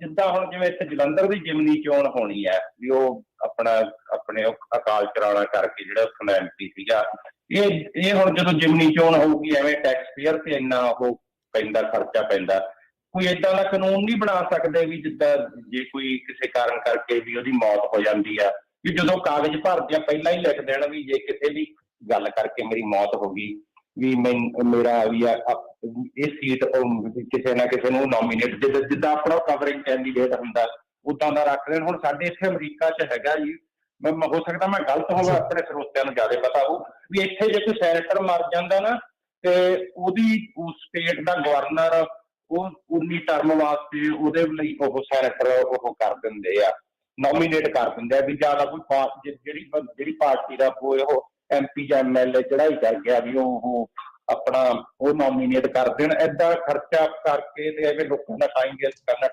ਤੁਹਾਡੇ ਕਹਿਣ ਦਾ ਮਤਲਬ ਕਿ ਰੀਇਲੈਕਟ ਨਹੀਂ ਹੋਏਗਾ ਕੋਈ ਉਸ ਸੀਟ ਤੋਂ, ਰੀਇਲੈਕਟ ਨਾ ਹੋਵੇ। ਹਾਂਜੀ, ਆਪਾਂ ਇਹ ਚਰਚਾ ਹੀ ਛੇੜ ਸਕਦੇ ਆਪਾਂ, ਕੁਝ ਕਹਿ ਵੀ ਆਪਣੇ ਕਾਨੂੰਨ ਅਕਸਰ ਬਣਾਉਣਾ ਹੀ ਉਹਨਾਂ ਨੇ। ਨਹੀਂ, ਪਰ ਤੁਹਾਡੇ ਇੱਧਰ ਇਹ ਹੈ ਨਾ ਕਿ ਤੁਹਾਡੇ ਰਾਸ਼ਟਰਪਤੀ ਹੈ ਨਾ, ਆਪਣੇ ਇੱਧਰ ਇੰਡੀਆ 'ਚ ਥੋੜਾ ਚੇਂਜ ਹੋ ਜਾਂਦਾ ਮਸਲਾ। ਇੱਧਰ ਜਿਹੜਾ ਕਹਿ ਲਓ ਕਿ ਹੈਡ ਆਫ ਦਾ ਗਵਰਨਮੈਂਟ ਹੈ ਉਹ ਮੈਂਬਰ ਪਾਰਲੀਮੈਂਟ ਦੇ ਵੱਲੋਂ ਚੁਣਿਆ ਜਾਂਦਾ, ਤਾਂ ਕਈ ਵਾਰ ਇੱਕ ਮੈਂਬਰ ਪਾਰਲੀਮੈਂਟ ਦੇ ਨਾਲ ਹੀ ਤੁਹਾਨੂੰ ਪਤਾ ਹੈ ਨਾ, ਉਹ ਜੈ ਲਲਿਤਾ ਦੀ ਵੋਟ ਤੋਂ ਹੀ ਰਹਿ ਗਿਆ ਸੀ ਵਾਜਪਾਈ। ਸੋ ਇੱਥੇ ਥੋੜਾ ਜਿਹਾ ਮਾਮਲਾ ਕੁਝ ਕਹਿ ਲਓ ਕਿ ਅਲੱਗ ਹੈ, ਪਰ ਗੱਲ ਇਹ ਹੈ ਕਿ ਇੱਕ ਚੀਜ਼ ਕੀਤੀ ਜਾ ਸਕਦੀ ਹੈ। ਤੁਹਾਡਾ ਜਿੱਦਾਂ ਵੈਸੇ ਚਰਚਾ ਛੇੜਨ ਵਾਲਾ ਮੈਨੂੰ ਬੜਾ ਵਧੀਆ ਲੱਗਿਆ ਕਿ ਆਪਾਂ ਚਰਚਾ ਹੀ ਕਰ ਸਕਦੇ ਹਾਂ ਜਾਂ ਛੇੜ ਸਕਦੇ ਹਾਂ, ਤਾਂ ਚਲੋ ਉਸਨੂੰ ਥੋੜੀ ਜਿਹੀ ਛੇੜਖਾਨੀ ਆਪਾਂ ਹੋਰ ਕਰ ਦਿੰਦੇ ਚਰਚਾ ਦੇ ਨਾਲ ਕਿ ਇਹ ਵੀ ਹੋ ਸਕਦਾ ਕਿ ਜਿਹੜਾ ਦੂਸਰੇ ਨੰਬਰ ਵਾਲਾ ਹੈ ਤਾਂ ਫਿਰ ਉਹਨੂੰ ਮੌਕਾ ਦੇ ਦਿੱਤਾ ਜਾਵੇ, ਨਾਲੇ ਉਹ ਕੰਮ ਸਗੋਂ ਜ਼ਿਆਦਾ ਠੋਕ ਕੇ ਹੋ ਸਕਦਾ ਕਰੇ ਕਿ ਬਈ ਮੈਂ ਅੱਗੇ ਹਾਰ ਗਿਆ ਸੀ, ਹੁਣ ਮੈਂ ਕੰਮ ਕਰਕੇ ਵਿਖਾਵਾਂ। ਇਹ ਵੀ ਇੱਕ ਆਪਸ਼ਨ ਹੋ ਸਕਦਾ ਹੈ। ਵੈਸੇ ਇੱਥੇ ਇੰਡੀਆ ਦੇ ਵਿੱਚ ਏਦਾਂ ਮੇਰੇ ਖਿਆਲ ਨਾਲ ਕਾਨੂੰਨ ਦੀ ਸੋਧ ਤੋਂ ਬਗੈਰ ਨਹੀਂ ਹੋਏਗਾ, ਤੇ ਇਹ ਹਾਲੇ ਕੋਈ ਇਸ ਤਰ੍ਹਾਂ ਦੀ ਏਦਾਂ ਦੀ ਕੋਈ ਚਰਚਾ ਨਹੀਂ ਹੈ। ਵੈਸੇ ਇਹ ਹੋ ਸਕਦਾ ਕਿ ਜਿਹੜਾ ਦੂਜੇ ਨੰਬਰ ਵਾਲਾ ਕੋਈ ਮੈਂਬਰ ਪਾਰਲੀਮੈਂਟ ਹੈ ਤਾਂ ਬਈ ਉਹ ਜਿਹੜਾ ਰਹਿੰਦਾ ਕਾਰਜਕਾਲ ਹੈ ਫਿਰ ਉਹ ਪੂਰਾ ਕਰ ਸਕਦਾ ਹੈ। ਇਹ ਵੀ ਇੱਕ ਆਪਸ਼ਨ ਹੋ ਸਕਦਾ ਹੈ। ਜੀ ਬਿਲਕੁਲ ਮਿੰਟੂ ਜੀ, ਪੋਲੀਟੀਕਲ ਰਿਫਾਰਮਸ ਤਾਂ ਇੰਡੀਆ ਦੇ ਵਿੱਚ ਬਹੁਤ ਚਿਰ ਤੋਂ ਹੀ ਲੋਕ ਮਹਿਸੂਸ ਕਰ ਰਹੇ ਆ ਵੀ ਹੋਣੇ ਚਾਹੀਦੇ ਆ, ਹੁੰਦੇ ਕਦੋਂ, ਇਹ ਇੱਕ ਵੱਖਰਾ ਸਵਾਲ ਹੈ। ਆਪਣਾ ਜੁੜੇ ਨੇ ਅਮਨਦੀਪ ਸਿੰਘ ਜੀ ਕਨੈਕਟੀਕਟ ਤੋਂ। ਸਤਿ ਸ਼੍ਰੀ ਅਕਾਲ ਅਮਨਦੀਪ ਜੀ, ਤੁਸੀਂ ਆਉਣੇ ਰਹੋ ਜੀ, ਆਪਣਾ ਸਵਾਲ ਕਰ ਸਕਦੇ ਹੋ। ਅਮਨਦੀਪ ਜੀ ਸਤਿ ਸ਼੍ਰੀ ਅਕਾਲ ਜੀ, ਤੁਸੀਂ ਆਉਣੇ ਰਹੋ ਜੀ। ਸਤਿ ਸ਼੍ਰੀ ਅਕਾਲ ਜੀ। ਸਤਿ ਸ਼੍ਰੀ ਅਕਾਲ ਜੀ। ਜੀ ਮੇਰਾ ਸਵਾਲ ਇਹ ਸੀ ਜੀ ਵੀ ਆਪਣੇ ਪੰਜਾਬ ਦੇ ਵਿੱਚ ਜੀ ਉਹਨਾਂ ਨੇ ਪਹਿਲਾਂ ਨੋਟੀਫਿਕੇਸ਼ਨ ਕੱਢੀ ਸੀ ਜੀ, ਜੇ ਆਪਾਂ ਪਲਾਟ ਕੋਈ ਵੇਚਣਾ ਤੇ ਉਹਦੀ ਆਪਾਂ ਨੂੰ NOC ਲੈ ਕੇ ਦੇਣੀ ਪਊਗੀ। ਮੇਰਾ ਉਹਦੇ ਬਾਬਤ ਹੀ ਸਵਾਲ ਸੀ ਕਿ ਉਹ ਸਟਿਲ ਉਦਾਂ ਹੀ ਜਾਰੀ ਹੈ ਜਾਂ ਉਹਦੇ ਤੇ ਕੋਈ ਨਵੀਂ ਉਹਨਾਂ ਨੇ ਅਪਡੇਸ਼ਨ ਕੀਤੀ ਹੈ ਜੀ? ਨਹੀਂ, ਮਤਲਬ ਕਿ ਜਿਹਨੇ ਸੇਲ ਕਰਨਾ ਜੀ, ਹਾਂਜੀ ਵੀ NOC ਉਹ ਲੈ ਕੇ ਦੇਵੇਗਾ। ਨਹੀਂ, ਇਹ ਤੁਸੀਂ ਮਤਲਬ ਕਿ ਸ਼ਹਿਰ ਦੀ ਗੱਲ ਕਰਦੇ ਹੋ ਕਿ ਜਾਂ ਕਿਸੇ ਵੀ ਸ਼ਹਿਰੀ ਇਲਾਕੇ ਦੀ ਗੱਲ ਕਰਦਾ ਜੀ। ਅੱਛਾ, ਨਹੀਂ ਸ਼ਹਿਰੀ ਬਾਰੇ ਸਰਦਾਰ ਸਾਹਿਬ ਮੈਨੂੰ ਨੌਲੇਜ ਨਹੀਂ ਹੈਗੀ, ਮੈਂ ਪੁੱਛ ਕੇ ਪਤਾ ਕਰਕੇ ਮੈਂ ਪ੍ਰਵੀਨ ਨੂੰ ਦੱਸ ਦੇਵਾਂਗਾ ਜੀ ਜੋ ਵੀ ਹੈ ਨਾ ਸਟੇਟਸ ਹੁਣ ਇੱਥੇ ਜੋ ਵੀ ਚੱਲਦਾ ਹੈ, ਤੇ ਮੈਂ ਇਹਨਾਂ ਨੂੰ ਦੱਸ ਦੇਵਾਂਗਾ ਤੇ ਉਹ ਤੁਹਾਨੂੰ ਸੂਚਿਤ ਕਰ ਦੇਣਗੇ। ਜੀ ਧੰਨਵਾਦ ਜੀ ਤੁਹਾਡਾ ਬਹੁਤ। ਜੀ ਥੈਂਕ ਯੂ ਅਮਨਦੀਪ ਜੀ। ਇੱਕ ਇਹ ਹੈ ਕਿ ਜਦੋਂ ਆਪਾਂ ਇਸੇ ਸਰਕਾਰ ਦੇ ਵਿੱਚ ਰੈਗੂਲਰ ਕਲੋਨੀਆਂ ਨੂੰ ਰੈਗੂਲਰ ਕਰਨ ਦੀ ਜਦੋਂ ਗੱਲ ਚੱਲੀ ਸੀ, ਉਦੋਂ ਇਹਨਾਂ ਚੀਜ਼ਾਂ ਦਾ ਜ਼ਿਕਰ ਤਾਂ ਹੋਇਆ ਸੀ, ਪਰ ਇਹਦੇ ਸੰਬੰਧੀ ਕੋਈ ਚੇਂਜਸ ਜਾਂ ਕੋਈ ਜਿਹੜੇ ਆਪਾਂ ਕਹ ਲਈਏ ਕੋਈ ਹੋਰ ਕਦਮ ਨਹੀਂ ਪੁੱਟੇ ਗਏ। ਪਰ ਜਦੋਂ ਇਹਨਾਂ ਨੇ ਇੱਕ ਵਾਰੀ ਗੈਰ ਕਾਨੂੰਨੀ ਕਲੋਨੀਆਂ ਰੈਗੂਲਰ ਕਰਨ ਦੀ ਗੱਲ ਕੀਤੀ ਸੀ, ਉਦੋਂ ਵਿੱਚ ਪਲਾਟਾਂ ਦਾ ਵੀ ਜ਼ਿਕਰ ਜਿਹਾ ਹੋਇਆ ਸੀ। ਨਹੀਂ, ਇਹ ਅਲੱਗ ਹੁੰਦਾ ਹੈ, NOC ਦਾ ਅਲੱਗ ਹੁੰਦਾ ਹੈ। ਇਹ ਮੇਰੇ ਖਿਆਲ ਦੇ ਨਾਲ ਹੁਣ ਇਹਨਾਂ ਨੇ ਇੱਕ ਚੀਜ਼ ਹੋਰ ਕੀਤੀ ਹੈ ਕਿ ਲੈਂਡ ਆਫ ਯੂਜ਼ ਵਾਲਾ ਜਿਹੜਾ ਚੱਕਰ ਹੈ ਨਾ, ਉਹ ਇਹਨਾਂ ਨੇ ਥੋੜਾ ਸੌਖਾ ਕੀਤਾ ਹੈ ਤੇ ਬਾਕੀ ਮੈਂ ਪਤਾ ਕਰ ਦੇਵਾਂਗਾ। ਇਹ ਵਿੱਚ ਜੇ ਕੀ ਹੋਇਆ ਸੀਗਾ ਕਿ ਕੁਝ ਐਨਓਸੀ ਜਿਹੜੀਆਂ ਸੀਗੀਆਂ ਨਾ ਸਰਦਾਰ ਸਾਹਿਬ, ਇੱਕ ਨਾ ਫੇਕ ਲੱਗ ਗਿਆ ਸੀ, ਇੱਕ ਸਕੈਮ ਨਿਕਲ ਆਇਆ ਸੀਗਾ ਰਾਏਕੋਟ ਚੋਂ। ਜੀ ਜੀ ਜੀ, ਫੇਕ ਐਨਓਸੀ ਲੱਗ ਗਿਆ ਸੀ ਤੇ ਉਸ ਤੋਂ ਬਾਅਦ ਮੇਰੇ ਖਿਆਲ ਦੇ ਨਾਲ ਸਖਤਾਈ ਇਹਨਾਂ ਨੇ ਕੀਤੀ ਹੈ। ਜੀ ਜੀ, ਤੇ ਬਾਕੀ ਕੀ ਸਟੇਟਸ ਹੈ ਉਹ ਆਪਾਂ ਦੇਖ ਲਵਾਂਗੇ, ਜਾਂ ਫਰਦਰ ਕੋਈ ਇਹਨਾਂ ਨੇ ਕੋਈ ਚੇਂਜ ਕੀਤਾ ਤੇ ਜ਼ਰੂਰ ਆਪਾਂ ਵੇਖਾਂਗੇ, ਪਤਾ ਕਰ ਲਾਂਗੇ, ਕਿਸੇ ਮਾਲ ਅਧਿਕਾਰੀ ਤੋਂ ਪੁੱਛ ਲਵਾਂਗੇ। ਪਰ ਉਹ ਸਕੈਮ ਨਿਕਲ ਆਇਆ ਸੀ ਜਿਹਦੀ ਜਾਂਚ ਪੜਤਾਲ ਵਿਜੀਲੈਂਸ ਕੋਲ ਚਲੇ ਗਈ ਹੈ। ਜੀ, ਆਪਣੇ ਜੁੜੇ ਨੇ ਓਂਕਾਰ ਚੋਪੜਾ ਜੀ। ਸਤਿ ਸ਼੍ਰੀ ਅਕਾਲ ਓਂਕਾਰ ਜੀ, ਤੁਸੀਂ ਆਉਣੇ ਹੋ ਜੀ। ਅੱਛਾ ਜੀ, ਉਹ ਦੋਨਾਂ ਵੀਰਾਂ ਨੂੰ ਪਹਿਲਾਂ ਸਤਿ ਸ੍ਰੀ ਅਕਾਲ। ਸਤਿ ਸ਼੍ਰੀ ਅਕਾਲ ਜੀ। ਮੈਂ ਸਤਿ ਸ਼੍ਰੀ ਅਕਾਲ ਸਰ। ਸਤਿ ਸ਼੍ਰੀ ਅਕਾਲ ਜੀ। ਹਾਂ, ਮੈਂ ਮਿੰਟੂ ਜੀ ਨੂੰ ਪੁੱਛਣਾ ਮੰਗਦਾ ਹਾਂ, ਜਾਂ ਸਰੋਤਿਆਂ ਨੂੰ ਕੋਈ ਨਵਾਂ ਇੰਡੀਆ ਗਿਆ ਹੋਵੇ। ਹਾਂਜੀ, ਮੇਰੇ ਕੋਲ OCI ਕਾਰਡ ਆ ਲਾਈਫ ਟਾਈਮ ਲਈ। ਜਿਹੜਾ ਪਹਿਲਾ ਵੀਜ਼ਾ ਸੀ ਨਾ, ਪਹਿਲਾ ਪਾਸਪੋਰਟ ਸੀ USA ਦਾ, ਉਹ ਐਕਸਪਾਇਰ ਹੋ ਗਿਆ। ਜਿਹੜਾ ਨਵਾਂ ਪਾਸਪੋਰਟ ਆ ਉਹਦੇ ਨਾਲ ਮੈਂ ਉਹ ਜਿਹੜਾ ਕਾਰਡ ਆ ਵੀਜ਼ਾ OC ਕਾਰਡ, ਉਹ ਨਾਲ ਲਿਜਾ ਸਕਦਾ ਜਾਂ ਉਹਨੂੰ ਐਕਟਿਵ ਕਰਾਉਣਾ ਪਊ? ਜੀ, ਇਹ ਤਾਂ ਤੁਸੀਂ ਸਾਡੇ ਤੋਂ ਇਮੀਗ੍ਰੇਸ਼ਨ ਵਾਲਾ ਹੀ ਸਵਾਲ ਪੁੱਛ ਲਿਆ ਜੀ। ਨਹੀਂ ਸਰ, ਅਸੀਂ ਦੋਨੇ ਹੀ ਅਣਜਾਣ ਇਸ ਮੁੱਦੇ ਤੇ, ਕਿਉਂਕਿ ਪ੍ਰਵੀਨ ਵੀ ਨਵਾਂ ਹੀ ਆਇਆ ਇੱਧਰ ਤੇ ਮੈਂ ਤੇ ਕਿਤੇ ਵੀ ਨਹੀਂ ਗਿਆ। ਇਹ ਰਾਜ ਕਰਨਵੀਰ ਸਿੰਘ ਨੂੰ ਨੌਲੇਜ ਹੁੰਦੀ ਹੈ। ਹਾਂਜੀ, ਕੱਲ ਦੇ ਪ੍ਰੋਗਰਾਮ ਵਿੱਚ ਕਾਲ ਕਰ ਲਓ ਤੁਸੀਂ, ਇਮੀਗ੍ਰੇਸ਼ਨ ਪ੍ਰੋਗਰਾਮ ਉਹਨਾਂ ਨਾਲ ਗੱਲ ਕਰ ਲਓਗੇ ਨਾ, ਉਹ ਤੁਹਾਨੂੰ ਦੱਸ ਦੇਣਗੇ ਬਿਹਤਰ।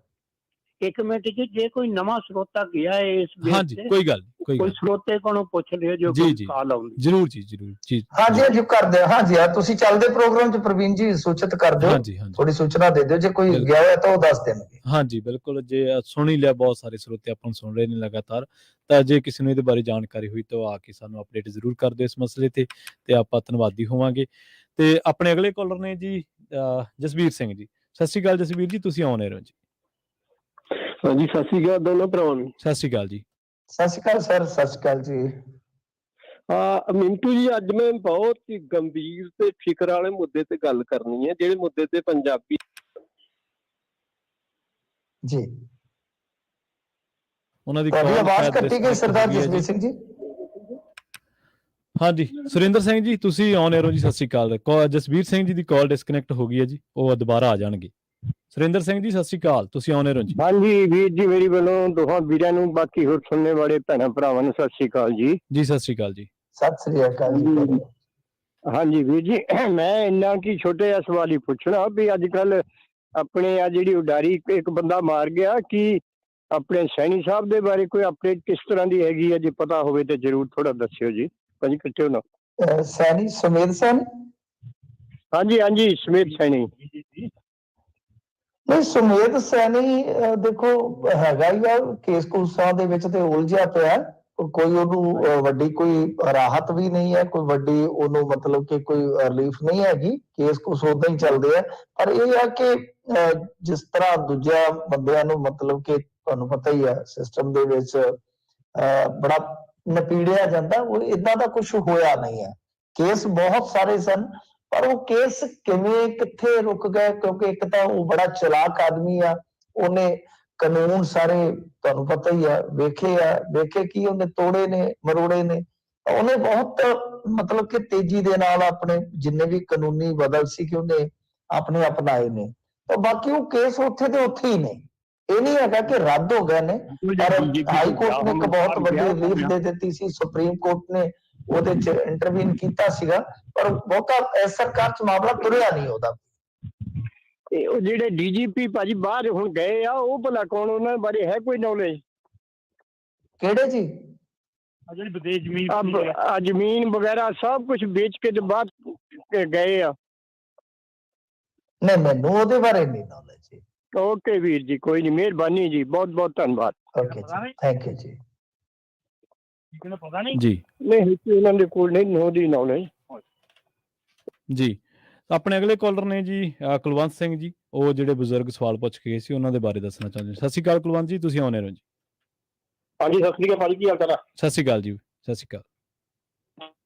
OCI ਦਾ ਆਪਣਾ ਪੁੱਛਦੇ ਸੀ, ਉਹ ਜਾ ਸਕਦੇ ਆ OCI ਤੇ ਪਾਸਪੋਰਟ ਦੇ ਨਾਲ? ਕੋਈ ਜ਼ਰੂਰਤ ਨਹੀਂ ਹੈਗੀ। ਹੈਲੋ, ਹਾਂਜੀ, ਥੈਂਕ ਯੂ ਜੀ, ਥੈਂਕ ਯੂ। ਮੈਂ ਕਿਹਾ ਜਾ ਸਕਦੇ, ਉਹਨਾਂ ਦੀ ਕੋਈ ਵੀਜ਼ੇ ਦੀ ਲੋੜ ਨਹੀਂ ਹੈਗੀ, ਕਿਸੇ ਚੀਜ਼ ਦੀ ਲੋੜ ਨਹੀਂ ਹੈਗੀ ਉਹਨਾਂ ਨੂੰ। ਠੀਕ ਹੈ ਜੀ, ਠੀਕ ਹੈ ਜੀ, ਓਕੇ, ਥੈਂਕ ਯੂ, ਸਤਿ ਸ਼੍ਰੀ ਅਕਾਲ ਜੀ। ਓਕੇ। ਆਪਣੇ ਅਗਲੇ ਕਾਲਰ ਨੇ ਜੀ ਗੁਰਪ੍ਰੀਤ ਸਿੰਘ। ਗੁਰਪ੍ਰੀਤ ਸਿੰਘ ਜੀ ਸਤਿ ਸ਼੍ਰੀ ਅਕਾਲ ਜੀ, ਤੁਸੀਂ ਆਨ 에ਅਰ ਹੋ ਜੀ। ਹੈਲੋ ਹਾਂਜੀ, ਦੋਨਾਂ ਵੀਰਾਂ ਨੂੰ ਸਤਿ ਸ਼੍ਰੀ ਅਕਾਲ ਜੀ। ਸਤਿ ਸ਼੍ਰੀ ਅਕਾਲ ਜੀ। ਸਤਿ ਸ੍ਰੀ ਅਕਾਲ ਜੀ। ਮੇਰਾ ਅੱਜ ਕੱਲ ਜਿਵੇਂ ਹੁਣ ਚੱਲ ਰਿਹਾ, ਜਿਵੇਂ ਹੁਣ ਸਿਮਰਜੀਤ ਸਿੰਘ ਬੈਂਸ ਆਇਆ ਜੇਲ੍ਹ ਦੇ ਵਿੱਚੋਂ ਨਾ, ਐਡਾ ਉਹਨਾਂ ਨੇ ਤਾਮ-ਝਾਮ ਕਰਿਆ ਕਿ ਹੈਲੋ ਹਾਂਜੀ ਹਾਂਜੀ ਹਾਂਜੀ ਹਾਂਜੀ ਹਾਂਜੀ ਗੁਰਪ੍ਰੀਤ ਸਿੰਘ ਭਾਜੀ ਜੀ, ਬੋਲੋ ਜੀ। ਹਾਂਜੀ ਹਾਂਜੀ ਹੁਕਮ। ਹਾਂਜੀ, ਮੈਂ ਜਿਵੇਂ ਸਿਮਰਜੀਤ ਸਿੰਘ ਬੈਂਸ ਹੁਣ ਜੇਲ੍ਹ ਦੇ ਵਿੱਚੋਂ ਆਇਆ, ਉਹਨਾਂ ਨੇ ਆਪਦਾ ਇੰਨਾ ਤਾਮ-ਝਾਮ ਕਰ ਰਹੇ ਨੇ, ਉਹ ਪਾਵਰ ਦਿਖਾ ਰਿਹਾ ਆਪਦੀ, ਕਿ ਲੋਕਾਂ ਦੀ ਮਾਨਸਿਕਤਾ ਕਿੱਥੇ ਇੱਕ ਖੜ ਗਈ ਹੈ ਕਿ ਕੀ ਉਹ ਐਡੀ ਕੀ ਬਹਾਦਰੀ ਦਾ ਕੰਮ ਕਰਕੇ ਆਇਆ ਜਿਹੜਾ ਲੋਕ ਉਹ ਅੱਬੜ ਵਾਹਿਆ ਵਾਂਗੂ ਉਹਦੇ ਮਗਰ ਉੱਠ ਕੇ ਤੁਰੇ ਫਿਰਦੇ ਨੇ। ਠੀਕ ਆ, ਸਮਰਥਕ ਹਰ ਖੇਤਰ ਦੇ ਵਿੱਚ ਹਰ ਤਰ੍ਹਾਂ ਦੇ ਹੁੰਦੇ ਨੇ, ਤੇ ਇੱਕ ਜਿਹੜੇ ਅੱਜ ਕੱਲ ਆਪ ਬਣੇ ਪੱਤਰਕਾਰ ਨੇ, ਜਿਵੇਂ $15 ਰੁਪਈਆਂ ਦੀਆਂ ਲੈ ਕੇ ਨਾ ਅਰਲ ਜੀ ਹਰੇਕ ਦੇ ਮੂੰਹ ਚ ਪਾ ਦਿੰਦੇ ਆ ਵੀ ਤੁਸੀਂ ਦੱਸੋ ਇਹਦੇ ਬਾਰੇ। ਇੰਨੀ ਆਪਾਂ ਮਾਨਸਿਕਤਾ ਲੋਕਾਂ ਦੀ ਗਿਰ ਚੁੱਕੇ, ਜਿਵੇਂ ਉਹ ਨੀਤ ਬਾਵੇ ਦਾ ਉਹ ਵਿਚਾਰਾ ਮੁੰਡਾ ਮਰਿਆ ਸੀ ਹਨਾ, ਉਹ ਹਜੇ ਤਾਂ ਰਿਸ਼ਤੇਦਾਰ ਤਾਂ ਉਹਨਾਂ ਦੇ ਹਜੇ ਬੈਠਣ ਆਏ ਵੀ ਨਹੀਂ ਹੈਗੇ, ਘਰ ਖਾਲੀ ਪਿਆ, ਇਹ ਲੈ ਕੇ ਮੂਹਰੇ ਤੁਰ ਪੈਂਦੇ ਆ। ਤੁਹਾਨੂੰ ਕਿਵੇਂ ਹੋਇਆ ਜੀ, ਉਹ ਕੀ ਹੋਇਆ?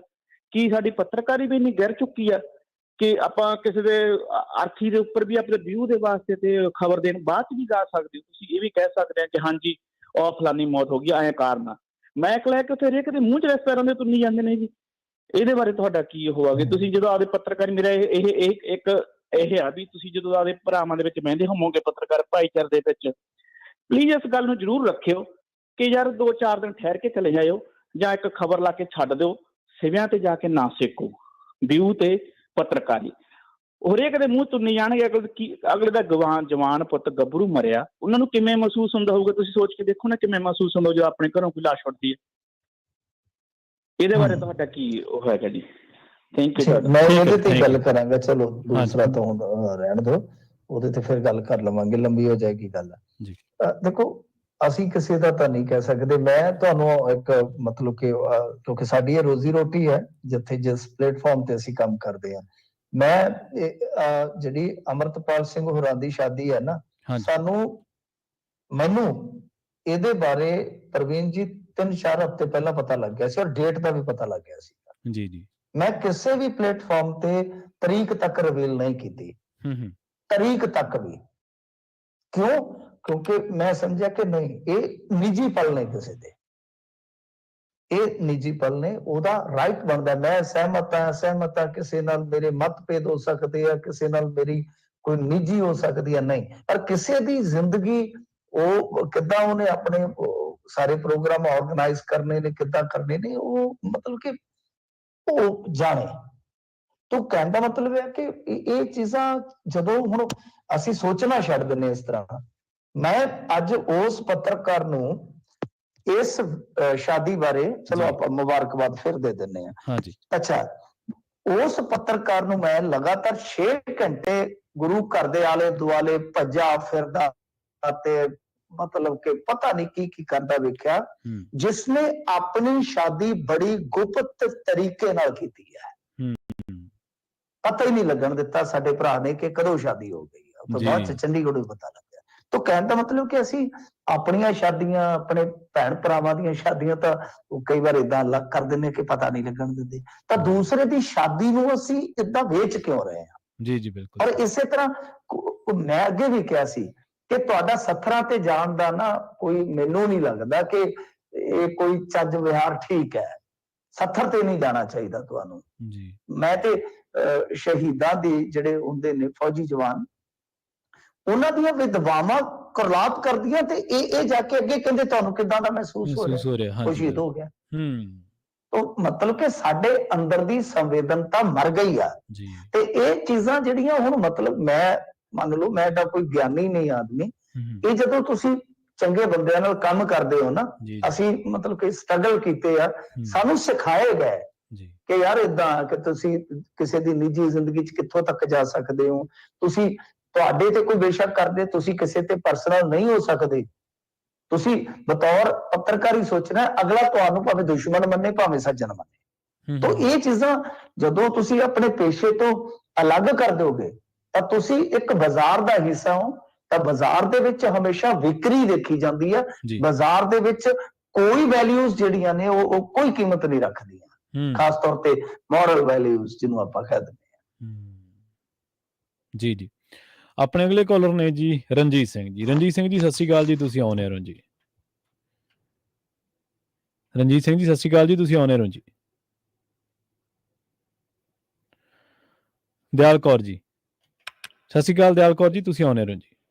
ਹਾਂਜੀ ਸਤਿ ਸ੍ਰੀ ਅਕਾਲ ਜੀ, ਸਤਿ ਬਹੁਤ ਸ਼੍ਰੀ ਅਕਾਲ ਬਹੁਤ ਜ਼ਿਆਦਾ। ਹਾਂਜੀ, ਸਤਿ ਮੈਂ ਸ਼੍ਰੀ ਤਾਂ ਅਕਾਲ। ਸਿਰਫ ਇੰਨਾ ਕਹਿਣਾ ਚਾਹੁੰਦੀ, ਜਿਹੜੇ ਵੀਰ ਜੀ ਨੇ ਪੁੱਛਿਆ ਸੀ ਨਾ OCI ਕਾਰਡ, ਹਾਂਜੀ ਅਸੀਂ ਜਾ ਸਕਦੇ ਹਾਂ, ਸਾਡਾ ਤਾਂ ਸਿਰਫ ਪਾਸਪੋਰਟ ਬਦਲਦਾ 10 ਸਾਲ ਬਾਅਦ, ਇਹ ਸਾਰੀ ਜ਼ਿੰਦਗੀ ਇਹੀ ਚੱਲਦਾ। ਠੀਕ ਹੈ ਜੀ, OCI ਕਾਰਡ। ਬਹੁਤ ਧੰਨਵਾਦ, ਹਾਂਜੀ ਥੈਂਕ ਯੂ, ਧੰਨਵਾਦ ਤੁਹਾਡਾ। Okay thank you. ਸੋ ਆਪਣੇ ਅਗਲੇ ਕਾਲਰ ਨੇ ਜੀ ਵਰਿੰਦਰ ਸਿੰਘ ਜੀ। ਵਰਿੰਦਰ ਸਿੰਘ ਜੀ, ਸਤਿ ਸ਼੍ਰੀ ਅਕਾਲ ਜੀ, ਤੁਸੀਂ ਆਉਣੇ ਰਹੋ ਜੀ। ਹੈਲੋ, ਹਾਂਜੀ ਵਰਿੰਦਰ ਸਿੰਘ ਜੀ, ਤੁਸੀਂ ਆਉਣੇ ਰਹੋ ਜੀ, ਸਤਿ ਸ਼੍ਰੀ ਅਕਾਲ। ਹਾਂਜੀ ਹਾਂਜੀ, ਦੋਨੋਂ ਵੀਰਾਂ ਨੂੰ ਸਤਿ ਸ਼੍ਰੀ ਅਕਾਲ ਜੀ। ਸਤਿ ਸ਼੍ਰੀ ਅਕਾਲ ਜੀ, ਸਤਿ ਸਤਿ ਸ਼੍ਰੀ ਸ੍ਰੀ ਅਕਾਲ ਜੀ। ਹਾਂਜੀ ਹਾਂਜੀ, ਇੱਕ ਤਾਂ ਆਪਣੇ ਹੁਣੇ OCI ਵਾਸਤੇ ਪੁੱਛਿਆ ਸੀ ਆਪਣੇ ਸਰੋਤੇ ਨੇ, ਉਹਦੇ ਵਿੱਚ ਮੈਂ ਉਹਨਾਂ ਦੀਦੀ ਨੂੰ ਦੱਸਣਾ ਚਾਹੁੰਦਾ ਵੀ 2 ਕੰਡੀਸ਼ਨਾਂ ਹੁੰਦੀਆਂ। ਜੇ ਤਾਂ ਉਹਨਾਂ ਨੇ ਆਪਦਾ ਹੁਣ ਪਾਸਪੋਰਟ ਉਹਨਾਂ ਦੀ ਉਮਰ ਦੇ 50 ਸਾਲਾਂ ਤੋਂ ਬਾਅਦ ਨਵਾਂ ਪਾਸਪੋਰਟ ਲਿਆ ਹੈ, ਤਾਂ ਉਹਨਾਂ ਨੂੰ ਜਿਹੜਾ ਉਹਨਾਂ ਦਾ OCI ਪੁਰਾਣਾ ਉਹ ਨਵਾਂ ਅਪਲਾਈ ਕਰਨਾ ਪਊਗਾ, ਕਿਉਂਕਿ ਇਹ ਕੰਡੀਸ਼ਨ ਹੈਗੀ ਵੀ ਜੇ ਕਿਸੇ ਨੇ 20 ਸਾਲ ਤੋਂ ਬਾਅਦ ਤੇ 50 ਸਾਲ ਤੋਂ ਪਹਿਲਾਂ OCI ਕਾਰਡ ਲਿਆ ਹੈ, ਉਹਨੂੰ ਇੱਕ ਵਾਰੀ ਜੇ ਉਹਨੇ ਆਪਦਾ ਪਾਸਪੋਰਟ ਆਪਦੀ ਉਮਰ ਦੇ 50 ਸਾਲਾਂ ਤੋਂ ਬਾਅਦ ਰਿਨਿਊ ਕਰਾਇਆ, ਤਾਂ ਉਹਨੂੰ ਇੱਕ ਵਾਰੀ ਹੋਰ OCI ਕਾਰਡ ਲੈਣਾ ਪੈਂਦਾ, ਕਿਉਂਕਿ ਉਹ ਫੋਟੋ ਥੋੜੀ ਫੇਸ ਥੋੜੀ ਚੇਂਜ ਹੋ ਜਾਂਦੀ ਹੈ, ਫਿਰ ਉਹ ਇੱਕ ਵਾਰੀ ਰਿਕੁਆਇਰ ਕਰਦੇ ਆ 50 ਸਾਲਾਂ ਤੋਂ ਬਾਅਦ, ਉਸ ਤੋਂ ਬਾਅਦ ਲਾਈਫ ਟਾਈਮ ਚੱਲ ਜਾਂਦਾ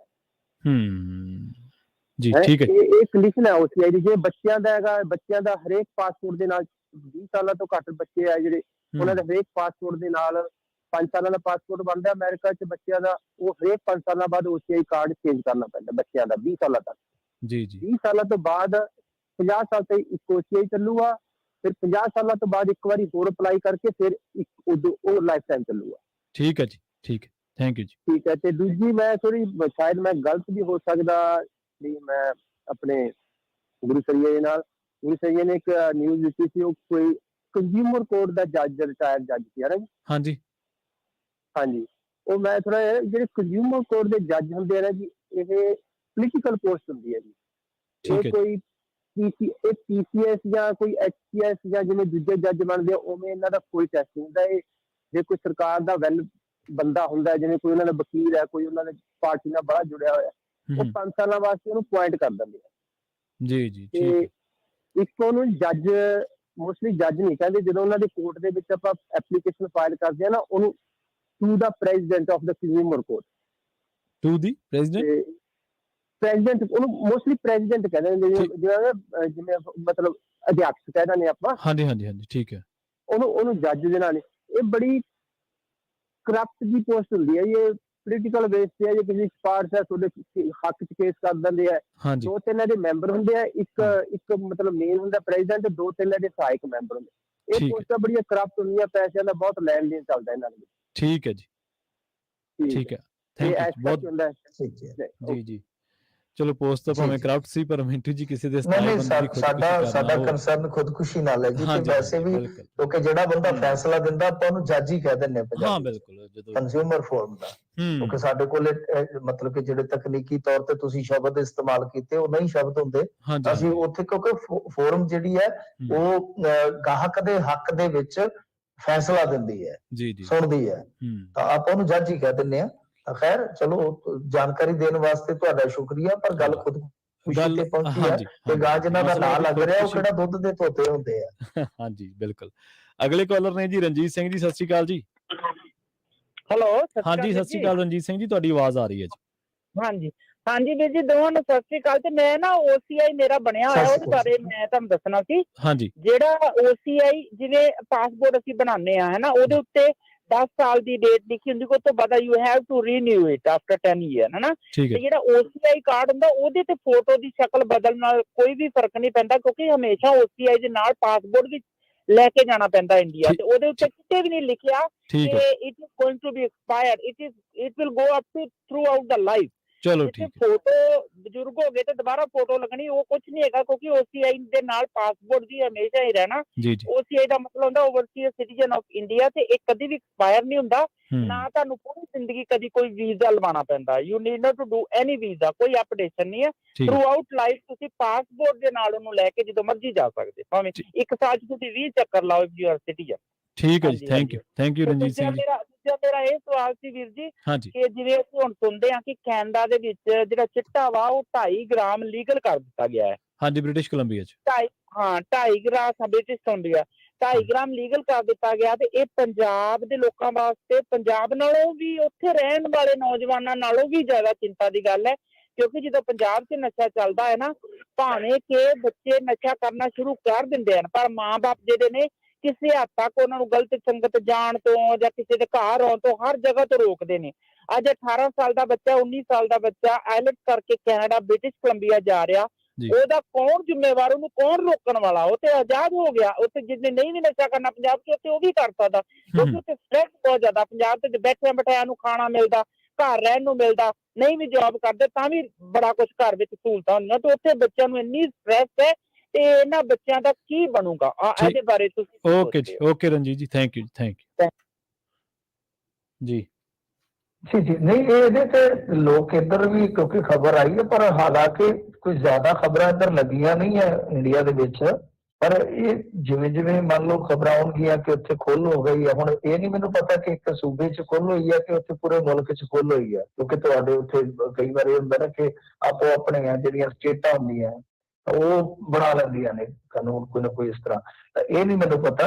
ਬਟ ਗੱਲ ਇਹ ਹੈ ਕਿ ਜੇ ਇਸ ਤਰ੍ਹਾਂ ਖੁੱਲ ਹੁੰਦੀ ਹੈ ਤੇ ਇੱਥੇ ਜ਼ਰੂਰ ਉਹਦੀ ਚਿੰਤਾ ਹੋਏਗੀ ਕਿ ਅਸੀਂ ਜਿਸ ਚੀਜ਼ ਤੋਂ ਡਰਦੇ ਉੱਧਰ ਭੇਜ ਰਹੇ ਹਾਂ, ਕਿਉਂਕਿ ਬਹੁਤ ਵੱਡੇ ਕਾਰਕਾਂ ਦੇ ਵਿੱਚੋਂ ਇੱਕ ਕਾਰਨ ਇਹ ਵੀ ਦੱਸਿਆ ਜਾਂਦਾ ਹੈ ਨਾ ਕਿ ਇੱਥੇ ਡਰੱਗ ਹੈ, ਅਸੀਂ ਉਹਨੂੰ ਬਚਾਉਣ ਵਾਸਤੇ ਕੋਈ ਮੁੰਡਾ ਉੱਧਰ ਕੰਮ ਕਾਰ ਕਰੇਗਾ। ਤਾਂ ਉੱਧਰ ਕੀ ਹੈ ਕਿ ਜਿਵੇਂ ਤੁਸੀਂ ਦੱਸਿਆ ਕਿ ਹੁਣ ਕੈਨੇਡਾ ਦੇ ਵਿੱਚ ਤਾਂ ਬੱਚੇ ਜਿਹੜੇ ਇੱਥੇ ਪਹੁੰਚ ਰਹੇ ਨੇ, ਬੜਾ ਸਟਰਗਲ ਹੈ, ਉਹਨਾਂ ਨੂੰ ਸਟ੍ਰੈਸ ਹੈ, ਤੇ ਉਹ ਅਸਲ ਦੇ ਵਿੱਚ ਕਿ ਜਿਹੜੇ ਮੈਂ ਇੱਕ ਦਿਨ ਕਿਉਂਕਿ ਉੱਥੇ ਦੇ ਕਿਸੇ ਪੁਲਿਸ ਆਫਿਸਰ ਦੀ ਜਿਹੜੇ ਇੱਕ ਪੰਜਾਬੀ ਸਨ, ਉਹਨਾਂ ਦੀ ਇੰਟਰਵਿਊ ਸੁਣ ਰਿਹਾ ਸਾਂ, ਤਾਂ ਉਹਨਾਂ ਨੇ ਕਿਹਾ ਕਿ ਇਹੋ ਜਿਹੇ ਬੱਚਿਆਂ ਦੀ ਨਿਸ਼ਾਨਦੇਹੀ ਕਰਦੇ ਨੇ ਉਲਟਾ। ਉਹ ਜਿਹੜਾ ਬੱਚਾ ਬਹੁਤ ਜ਼ਿਆਦਾ ਸਟ੍ਰੈਸ ਦੇ ਵਿੱਚ ਆ ਜਾਂ ਮਤਲਬ ਕਿ ਉਹ ਕੰਮ ਆ ਸਕਦਾ ਹੈ, ਤਾਂ ਉਹਨੂੰ ਵਰਤਿਆ ਜਾਂਦਾ ਹੈ, ਨਾ ਸਿਰਫ ਉਹਨੂੰ ਮਤਲਬ ਕਿ ਜੀ ਜਾਂਦਾ, ਉਹਨੂੰ ਸ਼ਾਮਲ ਕਰ ਲਿਆ ਜਾਂਦਾ ਹੌਲੀ ਹੌਲੀ। ਤਾਂ ਵਾਕਿਆ ਚਿੰਤਾਜਨਕ ਗੱਲ ਹੈ ਕਿ ਕੈਨੇਡਾ ਦੇ ਵਿੱਚ ਮੌਤਾਂ ਬੜੀਆਂ ਹੋਈਆਂ ਨੇ। ਉਹ ਇੱਕ ਹੈਗੇ ਨੇ ਬਜ਼ੁਰਗ ਨੇ ਗੁਰਸਿੱਖ, ਕੋਈ ਗੁਰਦੁਆਰਾ ਸਾਹਿਬ ਆ, ਉਹਨਾਂ ਨੇ ਦੱਸਿਆ, ਉਹ ਕਹਿੰਦੇ ਕਿ ਸਾਡੇ ਕੋਲ ਬਹੁਤ ਸਾਰੀਆਂ ਲਾਸ਼ਾਂ ਦੇ ਮਾਮਲੇ ਆਏ ਨੇ ਤੁਹਾਡਾ ਕਢਾਉਣੇ ਤਾਂ ਬਹੁਤ ਔਖੇ ਨੇ ਨਾ ਮੁਲਕਾਂ 'ਚ ਬਾਹਰ ਨਹੀਂ ਆਉਂਦੇ। ਜ਼ਿਆਦਾਤਰ ਜਿਹੜੇ ਬੱਚੇ ਉਹਨਾਂ ਦੀ ਡੈਥ ਦੇ ਵਿੱਚ ਡਰਗ ਹੈ ਜੀ। ਆਪਣੇ ਅਗਲੇ ਕਾਲਰ ਨੇ ਜੀ ਸੁਖਦੇਵ ਸਿੰਘ ਜੀ। ਸਤਿ ਸ਼੍ਰੀ ਅਕਾਲ ਸੁਖਦੇਵ ਜੀ, ਤੁਸੀਂ ਆਨ 에ਅਰ ਹੋ ਜੀ। ਹਾਂਜੀ ਸੁਖਦੇਵ ਜੀ। ਹਾਂਜੀ ਹਾਂਜੀ ਸੁਖਦੇਵ ਸਿੰਘ ਜੀ, ਸਤਿ ਸ਼੍ਰੀ ਅਕਾਲ। ਸਤਿ ਸ਼੍ਰੀ ਅਕਾਲ ਜੀ ਸਾਰੇ ਦੋਨੋਂ ਭਰਾਵਾਂ ਨੂੰ। ਸਤਿ ਸ਼੍ਰੀ ਅਕਾਲ ਜੀ। ਮੈਂ ਇਹ ਮਿੰਟੂ ਸਾਹਿਬ ਤੋਂ ਪੁੱਛਣਾ ਚਾਹੁੰਦਾ ਸੀ ਵੀ ਕੁਲਤਾਰ ਸੰਧਵਾ ਉਦੋਂ ਤਾਂ ਬੜੇ ਟਾਰਾ ਮਾਰਦਾ ਸੀ ਤੇ ਕਿੰਨੀਆਂ ਸੌਹਾਂ ਤੇ ਉਧਰ ਗੁਰੂ ਗ੍ਰੰਥ ਸਾਹਿਬ ਲਈ ਮੂੰਹ ਕਰਕੇ, ਤੇ ਉਹ ਵਾਅਦੇ ਵੂਦੇ ਹੁਣ ਉਹ ਕਿੱਥੇ ਡਿਸਪੀਅਰ ਹੋ ਗਿਆ ਬੰਦਾ। ਤੇ ਦੂਸਰਾ ਮੈਨੂੰ ਇੱਕ ਇਹ ਦੱਸਿਓ ਬਈ ਬਾਦਲ 10 ਸਾਲ ਰਾਜ ਕਰ ਗਿਆ, 10 ਕੁ ਸਾਲ ਇਹ ਕੈਪਟਨ ਵੀ ਕਰ ਗਿਆ, ਹੁਣ ਮੈਨੂੰ ਲੱਗਦਾ ਵੀ ਇਹ ਸਾਰਾ ਇਹਦੇ ਤੇ ਮੂੜੀ ਚੜ ਜਾਂਦੇ ਭਗਵੰਤ ਮਾਨ ਤੇ ਵੀ ਇਹ ਵੀਕ ਮੁੱਖ ਮੰਤਰੀ ਹੈ, ਵੀ ਇੱਕੋ ਦਮ ਸਾਰੀਆਂ ਪ੍ਰੋਬਲਮ ਕਿਵੇਂ ਆ ਗਈਆਂ, ਜਾਂ ਇਹਨਾਂ ਦੇ ਪਿੱਛੇ ਕੋਈ ਲੌਬੀ ਕੰਮ ਕਰ ਰਹੀ ਹੈ ਵੀ ਇਹਨੂੰ ਡੀਸਟੈਬਲਾਈਜ਼ ਕਰਕੇ ਤੇ ਕੁਛ ਗੜਬੜ ਕੀਤੀ ਜਾਏ, ਜਿਵੇਂ ਹੁਣ ਗਵਰਨਰ ਐਕਟ ਹੋਇਆ ਫਿਰਦਾ ਜੀ ਜੀ, ਇਹਦੀ ਬਾਤ ਦੱਸਿਓ ਜੀ। ਬਾਕੀ ਮੇਰਾ ਤਾਂ ਖਿਆਲ ਹੈ ਇਹ ਥੋੜਾ ਤੀਜਾ ਸਵਾਲ ਇਹ ਵੀ ਦੱਸ ਦੇਣ ਇਹ ਮਿੰਟੂ ਸਾਹਿਬ ਵੀ ਇਹ ਮੈਨੂੰ ਲੱਗਦਾ ਨਹੀਂ ਵੀ ਉਹ ਤਾਂ ਪਾਣੀ 'ਚ ਮਧਾਣੀ ਹੈ, ਇਹ ਜਿਹੜੀ ਬੇਅਦਬੀ ਦਾ ਤੇ ਹੋਰ ਮੈਨੂੰ ਲੱਗਦਾ ਵੀ ਇਹਦਾ ਕੁਛ ਨਹੀਂ ਬਣਨਾ, ਨਾ ਸਮੇਧ ਸੈਣੀ ਵਗੈਰਾ ਦਾ, ਇਹ ਵੇਸਟੇਜ ਆਫ ਟਾਈਮ ਹੀ ਹੈ ਜੀ, ਮੈਨੂੰ ਨਹੀਂ ਲੱਗਦਾ ਇਹ। ਬਾਕੀ ਮਿੰਟੂ ਜੀ ਤੋਂ ਪੁੱਛਦੇ ਹਾਂ ਜੀ। ਥੈਂਕ ਯੂ ਜੀ। ਜੀ ਜੀ ਥੈਂਕ ਯੂ। ਦੇਖੋ ਗੱਲ ਕੀ ਹੈ ਕਿ ਜਿਹੜਾ ਬੇਅਦਬੀ ਹੈ ਨਾ ਸਰ, ਇਹਨੂੰ ਸਮਝੋ, ਮੈਂ ਉਹੀ ਕਹਿਣਾ ਨਾ ਕਿ ਸਾਡੇ ਲੋਕਾਂ ਨੂੰ ਬਹੁਤ ਮਿਸਲੀਡ ਕੀਤਾ ਗਿਆ ਨੇਤਾਵਾਂ ਵੱਲੋਂ ਵੀ, ਜਿਹੜੇ ਪੋਲੀਟੀਸ਼ੀਅਨ ਨੇ, ਜਾਂ ਕਹਿ ਲਓ ਕਿ ਸਾਡੇ ਆਪਣੇ ਜਿਹੜੇ ਕੁਛ ਮਤਲਬ ਕਿ ਜਿੱਦਾਂ ਕਹਿ ਲਓ ਕਿ ਜਥੇਬੰਦੀਆਂ ਦੇ ਵੀ ਆਗੂ ਹੈ, ਤਾਂ ਉਹ ਪੂਰੀ ਗੱਲ ਨਹੀਂ ਦੱਸਦੇ। ਹੁਣ ਗੱਲ ਇਹ ਹੈ ਕਿ ਜੇ ਮੰਨ ਲਓ ਕਿਸੇ ਨੂੰ ਕਨਵਿਕਸ਼ਨ ਹੁੰਦੀ ਵੀ ਹੈ ਬੇਅਦਬੀ ਦੇ ਮਾਮਲੇ 'ਚ, ਕਿਉਂਕਿ ਅੱਜ ਭਾਵੇਂ ਤੁਸੀਂ ਕਿਸੇ ਨੂੰ ਫਾਇਲ ਲਾਉਣ ਦੀ ਸਜ਼ਾ ਬਣਾ ਦਿਓ, ਪਰ ਜਿਹੜੇ ਪਿਛਲੇ ਹੁਣ ਤੁਸੀਂ ਰੈਟਰੋਸਪੈਕਟਿਵਲੀ ਤਰੀਕੇ ਦੇ ਨਾਲ ਤਾਂ ਕਰ ਨਹੀਂ ਸਕਦੇ, ਤਾਂ ਉਹ ਉਸ ਟਾਈਮ ਸਜ਼ਾ ਜਿਹੜੀ ਹੈ ਮੈਕਸਿਮਮ ਟੂ ਮੈਕਸਿਮਮ ਕਿੰਨੀ ਹੈ, ਵੱਧ ਤੋਂ ਵੱਧ ਕਿੰਨੀ ਹੈ, ਉਹ ਹੈਗੀ ਹੈ ਸਾਲ ਤੋਂ 3 ਸਾਲ ਹੈ ਸ਼ਾਇਦ। ਤਾਂ 3 ਸਾਲ ਤੱਕ ਕੀ ਹੈ ਕਿ ਜ਼ਮਾਨਤ ਹੱਥੋਂ ਹੱਥ ਮਿਲ ਜਾਂਦੀ ਹੈ। ਤੁਹਾਨੂੰ ਯਾਦ ਹੋਏਗਾ ਮਲਕੇ ਵਾਲਾ ਮਾਮਲਾ ਬੇਅਦਬੀ ਦਾ, ਕਿ ਜਿਹੜਾ ਗੁਰਸੇਵਕ ਸਿੰਘ ਸੀਗਾ ਵਿਚਾਰਾ, ਜਿਹਨੇ ਬੜੀ ਕਹਿ ਲਓ ਕਿ ਘਾਲਣਾ ਕਰ ਲਈ ਇਸ ਕੇਸ ਨੂੰ ਅੰਜਾਮ ਤੱਕ ਲਿਜਾਣ ਵਾਸਤੇ ਗੁਰਸੇਵਕ ਸਿੰਘ ਫੌਜੀ, ਉਹ ਸਜ਼ਾ ਕਰਾ ਕੇ ਹਾਲੇ ਬੱਸੇ ਚੜ ਕੇ ਪਿੰਡ ਨਹੀਂ ਸੀ ਪਹੁੰਚਿਆ, ਤੇ ਜਿਹੜੇ ਉਹ ਪ੍ਰੇਮੀ ਸੀ ਜਿਨ੍ਹਾਂ ਨੂੰ 3-3 ਸਾਲ ਦੀ ਕੈਦ ਹੋਈ ਸੀ, ਉਹ ਗੱਡੀਆਂ ਚੜ ਕੇ ਪਹਿਲਾਂ ਵੀ ਆ ਗਏ ਕਦੇ। ਤਾਂ ਇਹ ਹੈ ਕਿ ਇਹਨਾਂ ਕੇਸਾਂ 'ਚ ਮੰਨ ਲਓ ਸਜ਼ਾ ਹੋ ਵੀ ਜਾਂਦੀ ਹੈ ਬੇਅਦਬੀਆਂ ਦੇ ਵਿੱਚ, ਤਾਂ ਉਹ 3 ਸਾਲ ਹੀ ਹੋਏਗੀ, 3 ਸਾਲ ਤੋਂ ਵੱਧ ਤਾਂ ਹੋ ਹੀ ਨਹੀਂ ਸਕਦੀ। ਤਾਂ ਉਹ ਜਿੰਨੀ ਇਹ ਵੱਡੀ ਕੌਨਸਪੀਰੇਸੀ ਸੀ, ਜਿੰਨੇ ਇਹਨਾਂ ਨੇ ਸਿੱਖਾਂ ਦੀ ਰੂਹ ਤੇ ਨਹੀਂ, ਮੈਂ ਸਮਝਦਾ ਕਿ ਗੈਰ ਸਿੱਖਾਂ ਦੀ ਰੂਹ ਤੇ ਵੀ ਜ਼ਖਮ ਕੀਤੇ ਨੇ ਨਾਲ, ਉਹ ਤਾਂ ਕੁਝ ਵੀ ਨਹੀਂ ਸਜ਼ਾ। ਤੇ ਦੂਜੀ ਚੀਜ਼ ਜਿਹੜੀ ਹੈ ਕਿ ਜੋ ਬਾਈਬਲ ਤੇ ਕੋਟਕਪੂਰਾ ਵਾਕਿਆ, ਉਹਦੇ 'ਚ ਜਦੋਂ ਹੁਣ ਤੁਸੀਂ ਜਾਂਚ ਪੜਤਾਲਾਂ ਵੀ ਵੇਖੋਗੇ, ਰਿਪੋਰਟਾਂ ਵੀ ਵੇਖੋਗੇ, ਤਾਂ ਮੈਨੂੰ ਵੀ ਇਹ ਲੱਗਦਾ ਕਈ ਵਾਰ ਕਿ ਬਹੁਤ ਔਖੀ ਹੈ ਉਹਦੇ 'ਚ ਜਿਹੜੇ ਬੰਦੇ ਸਦਾ ਕਾਨੂੰਨ ਦੇ ਨਾਲ ਖੇਡਦੇ ਰਹੇ ਨੇ, ਜਿਨ੍ਹਾਂ ਨੇ ਕਾਨੂੰਨ ਨੂੰ ਜੁੱਤੀ ਦੀ ਨੋਕ ਤੇ ਰੱਖਿਆ ਹੈ, ਖੁਦ ਕਾਨੂੰਨ ਦੇ ਪਹਿਰੇਦਾਰ ਹੋ ਕੇ, ਮੈਨੂੰ ਨਹੀਂ ਲੱਗਦਾ ਕਿ ਬਹੁਤ ਵੱਡੀਆਂ ਸਜ਼ਾਵਾਂ ਉਹਨਾਂ ਨੂੰ ਵੀ ਹੋ ਜਾਣਗੀਆਂ। ਹਾਂ, ਇਹ ਆ ਕਿ ਅੱਜ ਤੱਕ ਸਾਜ਼ਿਸ਼ ਕਰਤਾ ਨਹੀਂ ਲੱਭਿਆ ਗਿਆ। ਮੇਨ ਇਸ ਚੀਜ਼ ਤੇ ਮਤਲਬ ਕਿ ਕਹ ਲਓ ਕਿ ਕੋਈ ਸਪਸ਼ਟਤਾ ਨਹੀਂ ਹੈ ਕਿ ਆਖਰੇ ਹੋਇਆ ਕਿਉਂ ਸੀ, ਯਕਦਮ ਵਰਤਿਆ ਕਿਉਂ। ਸਭ ਤੋਂ ਮਲਾਲ ਵੱਡਾ ਤੇ ਇਹ ਹੈ ਨਾ ਕਿ ਇਹਦੇ ਕਾਰਨ ਕੀ ਰਹੇ ਨੇ, ਕੀ ਸੀਗਾ। ਤਾਂ ਉਹ ਚੀਜ਼ ਵੀ ਜਿਹੜੀ ਉਹ ਸਪਸ਼ਟ ਨਾ ਹੋਵੇ ਤਾਂ ਫਿਰ ਤਾਂ ਬਹੁਤ ਮਾੜੀ ਗੱਲ ਹੈ ਜੀ। ਆਪਣੇ ਨਾਲ ਕੁਝ ਕਾਲਰ ਹੋਰ ਨੇ ਮਿੰਟੂ ਜੀ, 2 ਕਾਲਰਸ ਲਵਾਂਗੇ, ਸਮਾਂ ਸਾਨੂੰ ਪਤਾ ਸਮਾਪਤੀ ਵਾਲਾ, ਤੇ ਤੁਹਾਨੂੰ ਵੀ ਜਿਹੜਾ ਤੁਸੀਂ ਅਗਲੇ ਆਪਰੇਸ਼ਨਸ ਵਾਲਾ ਆਪਣੇ ਕੰਮਾਂ ਵੱਲ ਲੱਗਣਾ। 2 ਕਾਲਰ ਲਵਾਂਗੇ ਆਪਾਂ, ਉਹਨਾਂ ਦੀ ਗੱਲ ਸੁਣ ਕੇ ਤੇ ਫਿਰ ਆਪਾਂ ਸਮਾਪਤੀ। ਜੀ ਥੈਂਕ ਯੂ ਮਿੰਟੂ ਜੀ, ਥੈਂਕ ਯੂ। ਆਪਣੇ ਨਾਲ ਜੁੜੇ ਨੇ ਜੀ ਬਲਵਿੰਦਰ ਸਿੰਘ ਜੀ ਨਿਊਯਾਰਕ ਤੋਂ। ਸਤਿ ਸ਼੍ਰੀ ਅਕਾਲ ਬਲਵਿੰਦਰ ਜੀ, ਤੁਸੀਂ ਆਉਣੇ ਰਹੋ ਜੀ। ਸਵਾਲ ਸੰਖੇਪ ਰੱਖਿਓ, ਬੇਨਤੀ ਇਹ ਹੈ ਜੀ। ਹਾਂਜੀ, ਵਾਹਿਗੁਰੂ ਜੀ ਕਾ ਖਾਲਸਾ, ਵਾਹਿਗੁਰੂ ਜੀ ਕੀ ਫਤਿਹ। ਵਾਹਿਗੁਰੂ ਜੀ ਕੀ ਫਤਿਹ ਜੀ। ਜੀ ਹਾਂਜੀ, ਮੇਰਾ ਖਿਆਲ ਜਿਹੜਾ ਉਹਨਾਂ ਦਾ ਭਾਈ ਸਾਹਿਬ ਉਹਨਾਂ ਦਾ ਕੁਐਸਚਨ ਸੀਗਾ ਨਾ, ਹਾਂਜੀ, ਤੇ ਉਹ OCI ਰੀਨਿਊ ਬਾਰੇ ਨਹੀਂ ਸੀਗਾ, ਅਮਰੀਕਨ ਪਾਸਪੋਰਟ ਬਾਰੇ ਸੀਗਾ ਉਹਨਾਂ ਦਾ ਜੀ। ਉਹਨਾਂ ਦਾ ਅਮਰੀਕਨ ਪਾਸਪੋਰਟ ਉਹਨੇ ਦੁਬਾਰਾ ਲਿਆ। ਹਾਂਜੀ ਹਾਂਜੀ, ਇਸ ਕਰਕੇ ਉਹਨਾਂ ਨੂੰ ਪੁਰਾਣਾ ਪਾਸਪੋਰਟ ਨਾਲ ਕੈਰੀ ਕਰਨਾ ਪਊਗਾ। ਠੀਕ ਹੈ, ਕਿਉਂਕਿ ਉਸ ਪੁਰਾਣੇ ਕਾਰਡ ਦਾ ਨੰਬਰ ਉਹਦੇ ਨਾਲ ਅਟੈਚ ਹੈਗਾ OCI ਕਾਰਡ ਦੇ ਨਾਲ। ਠੀਕ ਹੈ ਜੀ। ਜਾਂ ਉਹਨਾਂ ਨੂੰ 25 ਤੋਂ ਲੈ ਕੇ $35 ਕੋਈ ਉਹਨਾਂ ਦੀ ਫੀਸ ਹੈ, ਉਹਨਾਂ ਦੀ ਫੀਸ ਦੇ ਕੇ ਜੀ ਨਵੇਂ OCI ਕਾਰਡ ਦੇ ਉੱਤੇ ਨਵੇਂ ਪਾਸਪੋਰਟ ਦਾ ਨੰਬਰ ਪਾਉਣਾ ਪਊਗਾ, ਨਹੀਂ ਤਾਂ ਉਹ ਤੰਗ ਕਰਦੇ ਆ। ਠੀਕ ਹੈ ਜੀ, ਪਲੀਜ਼ ਦੋਨੇ ਪਾਸਪੋਰਟ ਕੈਰੀ ਕਰਨ। ਥੈਂਕ ਯੂ ਜੀ। ਥੈਂਕ ਯੂ ਬਲਵਿੰਦਰ ਸਿੰਘ ਜੀ, ਬਹੁਤ ਬਹੁਤ ਧੰਨਵਾਦ ਜੀ। ਆਪਣੇ ਜੀ ਆਪਣੇ ਅਗਲੇ ਕਾਲਰ ਨੇ ਜੀ ਜਗਪਾਲ ਸਿੰਘ ਜੀ। ਸਤਿ ਸ਼੍ਰੀ ਅਕਾਲ ਜਗਪਾਲ ਸਿੰਘ ਜੀ, ਤੁਸੀਂ ਆਉਣੇ ਰਹੋ ਜੀ। ਸਤਿ ਸ਼੍ਰੀ ਅਕਾਲ ਜੀ। ਸਤਿ ਸ਼੍ਰੀ ਅਕਾਲ ਜੀ। ਮੇਰਾ ਮਿੰਟੂ ਜੀ ਨੂੰ ਸਵਾਲ ਆ ਜੀ, ਮੈਂ ਜਿਹੜਾ ਇਹਨਾਂ ਨੇ ਦੱਸਿਆ ਹੈਗਾ ਵੀ 20% ਟੈਕਸ ਲਾਇਆ ਹੈਗਾ ਇਨਕਮ ਤੇ ਪੈਸੇ ਲਿਆਉਣ ਲਈ, ਇਹ ਕਿੰਨੇ ਪੈਸਿਆਂ ਤੋਂ ਸ਼ੁਰੂ ਹੁੰਦਾ ਜੀ ਇਹ? ਠੀਕ ਹੈ ਜੀ, ਪੁੱਛ ਲੈਂਦੇ ਆ ਜੀ। Thank you. ਹਾਂਜੀ, ਦੇਖੋ ਇਹਦੇ 'ਚ ਮੈਨੂੰ ਲੱਗਦਾ ਕਿ ਪੈਸਿਆਂ ਵਾਲਾ ਦੇਖਣਾ ਪਏਗਾ ਕਿ 5 ਤੋਂ 20% ਵਾਲੇ ਆ ਕਿ ਜਾਂ ਮਤਲਬ ਕਿ ਪੁੱਕਾ ਹੀ ਵੇ, ਜਿੰਨੇ ਮਰਜ਼ੀ ਭੇਜੋ 20 ਦੇ ਹਿਸਾਬ ਨਾਲ ਹੀ ਹੈ ਕਿ ਜਿੰਨੇ ਜ਼ਿਆਦਾ ਭੇਜੋਗੇ।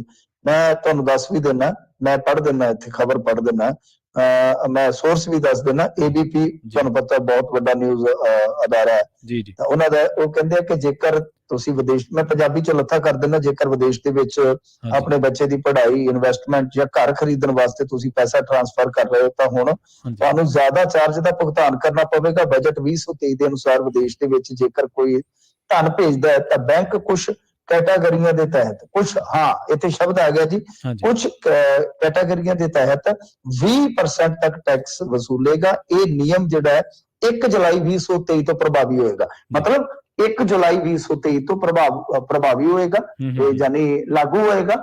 ਤੇ ਇਹ ਕੁਝ ਕੈਟਾਗਰੀਆਂ, ਵਾਕਿਆ ਹੋ ਸਕਦਾ ਕਿ ਕੈਪ ਰੱਖ ਦੇਣ, ਕੈਦੋਂ ਵੱਧ ਜਿਹੜੀ ਵੀ ਰਕਮ ਜਾਏਗੀ, ਚਾਹੇ ਇਨਵੈਸਟਮੈਂਟ ਵਾਸਤੇ ਜਾਂਦੀ ਹੈ, ਚਾਹੇ ਉਹ ਬੱਚਿਆਂ ਦੇ ਫੀਸ ਵਾਸਤੇ ਜਾਂਦੀ ਹੈ, ਤਾਂ ਬਈ ਉਹਦੇ ਤੇ ਇੰਨੇ ਪੈਸੇ ਲੱਗੂਗੇ ਜੀ। ਮਿੰਟੂ ਜੀ, ਇਹਨਾਂ ਖਬਰਾਂ ਤੇ ਖਾਸ ਜਾਣਕਾਰੀਆਂ ਤੇ ਇੰਨੇ ਸਾਰੇ ਸਵਾਲਾਂ ਦੇ ਜਵਾਬ ਦੇਣ ਦੇ ਲਈ ਤੁਹਾਡਾ ਬਹੁਤ ਬਹੁਤ ਧੰਨਵਾਦ ਜੀ। ਸ਼ੁਕਰੀਆ ਜੀ ਸਾਰਿਆਂ ਨੂੰ। ਸਤਿ ਸ੍ਰੀ ਅਕਾਲ। ਸਤਿ ਸ੍ਰੀ ਅਕਾਲ ਜੀ। ਸੋ ਦੂਜਾ ਧੰਨਵਾਦ ਪੰਜਾਬੀ ਰੇਡੀਓ USA ਦੇ ਸਰੋਤਿਆਂ ਦਾ। ਇੱਕ OCI ਕਾਰਡ ਤੇ ਜਦੋਂ ਸਵਾਲ ਆਇਆ ਤਾਂ ਬਹੁਤ ਸਾਰੀਆਂ ਕਾਲਸ ਆਈਆਂ, ਬਹੁਤ ਸਾਰੇ ਸਰੋਤਿਆਂ ਨੇ ਆਪਣੀ ਜਾਣਕਾਰੀ ਸਾਂਝੀ ਕੀਤੀ। ਪੰਜਾਬੀ ਰੇਡੀਓ USA ਇਸ ਗੱਲ ਦੇ ਲਈ ਤੁਹਾਡਾ ਧੰਨਵਾਦੀ ਹੈ ਕਿ ਤੁਸੀਂ ਹਮੇਸ਼ਾ ਹੀ ਜਦੋਂ ਇੱਕ ਇੱਥੋਂ ਕਾਲ ਜਾਂਦੀ ਹੈ ਕਿਸੇ ਵੀ ਸਵਾਲ ਬਾਬਤ, ਤਾਂ ਤੁਸੀਂ ਵੱਧ ਚੜ੍ਹ ਕੇ ਆਪਣੀ ਜਾਣਕਾਰੀ ਜਿਹੜੀ ਹੈ ਪੰਜਾਬੀ ਰੇਡੀਓ USA ਦੇ ਮੰਚ ਤੋਂ ਸਾਂਝੀ ਕਰਦੇ ਹੋ। ਇਹਦੇ ਲਈ ਅਸੀਂ ਤੁਹਾਡੇ ਧੰਨਵਾਦੀ ਹਾਂ। ਪਰ ਆਪਾਂ ਇੱਕ ਚੀਜ਼ ਹੋਰ ਵੀ ਜਿਹੜੀ ਤੁਹਾਡੇ ਨਾਲ ਜਾਣਕਾਰੀ ਸਾਂਝੀ ਕਰ ਲਈਏ, ਉਹ ਇਹ ਹੈ ਕਿ ਜੇਕਰ ਇਮੀਗ੍ਰੇਸ਼ਨ ਬਾਬਤ ਤੁਹਾਡਾ ਕੋਈ ਵੀ ਸਵਾਲ ਹੈ ਜਾਂ ਤੁਸੀਂ ਕੋਈ ਪੁੱਛਣਾ ਹੁੰਦਾ ਹੈ ਕਿ ਤੁਸੀਂ ਚਾਹੁੰਦੇ ਹੋ ਕਿ ਉਹ ਚੀਜ਼ ਸੰਖੇਪ ਦੇ ਵਿੱਚ ਤੇ ਤੁਹਾਨੂੰ ਤਰਤੀਬਵਾਰ ਮਿਲੇ ਜਾਂ ਤੁਹਾਨੂੰ ਠੋਸ ਜਾਣਕਾਰੀ ਮਿਲੇ, ਤਾਂ ਪੰਜਾਬੀ ਰੇਡੀਓ USA ਦਾ ਉਸ ਵਾਸਤੇ ਵੀ ਇੱਕ ਸ਼ੋਅ ਹੈਗਾ ਅਪਡੇਟ ਇਮੀਗ੍ਰੇਸ਼ਨ। ਉਹਦੇ 'ਚ ਆਪਣੇ ਜਿਹੜੇ ਅਟਾਰਨੀ ਨੇ ਜੇ ਟਿਰਕੀਨਾ ਜੀ, ਉਹ ਆਉਂਦੇ ਨੇ ਤੇ ਉਹਨਾਂ ਤੋਂ ਤੁਸੀਂ ਆਉਣ ਜਾਣ ਇਮੀਗ੍ਰੇਸ਼ਨ ਬਾਬਤ ਕੋਈ ਵੀ ਤੁਸੀਂ ਵੀਜ਼ਾ ਦੇ ਬਾਬਤ ਸਵਾਲ ਜਿਹੜਾ ਆਪਣਾ ਉਹ ਤੁਸੀਂ ਕਰ ਸਕਦੇ ਹੋ। ਉਹ ਪੰਜਾਬੀ ਰੇਡੀਓ USA ਦਾ ਪ੍ਰੋਗਰਾਮ ਸ਼ਨੀਵਾਰ ਨੂੰ 9 ਵਜੇ ਲੱਗਦਾ ਤੇ ਉਹਦੇ ਵਿੱਚ ਆਪਾਂ ਚੱਲਦਾ ਤੇ ਉਹਦੇ ਵਿੱਚ ਆਪਾਂ ਤੁਹਾਡੀਆਂ ਕਾਲਸ ਵੀ ਲੈਂਦੇ ਹਾਂ। ਉਸ ਦੀ ਜਿਹੜੀ ਰਾਜਕਰਨਵੀਰ ਸਿੰਘ ਜੀ ਤੇ ਉਸ ਪ੍ਰੋਗਰਾਮ ਦੇ ਵਿੱਚ ਤੇ ਅਟਾਰਨੀ ਟਿਰਕੀਨਾ ਜੀ, ਉਹ ਤੁਹਾਡੇ ਸਵਾਲਾਂ ਦੇ ਜਵਾਬ ਦਿੰਦੇ ਨੇ। ਸੋ ਉੱਥੇ ਵੀ ਤੁਸੀਂ ਜੇਕਰ ਤੁਹਾਨੂੰ ਜ਼ਿਆਦਾ ਜਾਣਕਾਰੀ ਕਿਸੇ ਮਸਲੇ ਬਾਬਤ ਚਾਹੀਦੀ ਹੈ ਤਾਂ ਉੱਥੇ ਵੀ ਕਾਲ ਕਰ ਸਕਦੇ ਹੋ। ਬਹੁਤ ਬਹੁਤ ਧੰਨਵਾਦ ਤੁਹਾਡਾ ਸਾਰਿਆਂ ਦਾ। ਤੁਹਾਡੇ ਸਾਰਿਆਂ ਦੀ ਸ਼ਮੂਲੀਅਤ ਤੇ ਤੁਹਾਡੇ ਸਾਰਿਆਂ ਦੀ ਹਿੱਸੇਦਾਰੀ ਇਹਨਾਂ ਪ੍ਰੋਗਰਾਮਾਂ ਨੂੰ ਹੋਰ ਵੀ ਬਿਹਤਰ ਬਣਾ ਦਿੰਦੀ ਹੈ। ਬਹੁਤ ਧੰਨਵਾਦ। ਪੰਜਾਬੀ ਰੇਡੀਓ USA ਦੀ ਅਗਲੀ ਪੇਸ਼ਕਸ਼ ਪ੍ਰੋਗਰਾਮ ਅਪਡੇਟ ਅਮਰੀਕਾ, ਵਿਸ਼ਵ ਭਰ ਦੇ ਵਿੱਚ ਵਾਪਰੀਆਂ ਤੇ ਅਮਰੀਕਾ ਦੇ ਵਿੱਚ ਵਾਪਰੀਆਂ ਅਹਿਮ ਅਤੇ ਵੱਡੀਆਂ ਘਟਨਾਵਾਂ ਦੀਆਂ ਖਾਸ ਜਾਣਕਾਰੀਆਂ। ਜੁੜੇ ਰਹੋ ਪੰਜਾਬੀ ਰੇਡੀਓ USA ਦੇ ਨਾਲ। ਤੇ ਆਖਿਰ ਦੇ ਵਿੱਚ ਇੱਕ ਵਾਰ ਫਿਰ ਤੋਂ ਤੁਹਾਨੂੰ ਸਭ ਨੂੰ ਪਿਆਰ ਸਤਿਕਾਰ ਸਹਿਤ ਸਤਿ ਸ਼੍ਰੀ ਅਕਾਲ।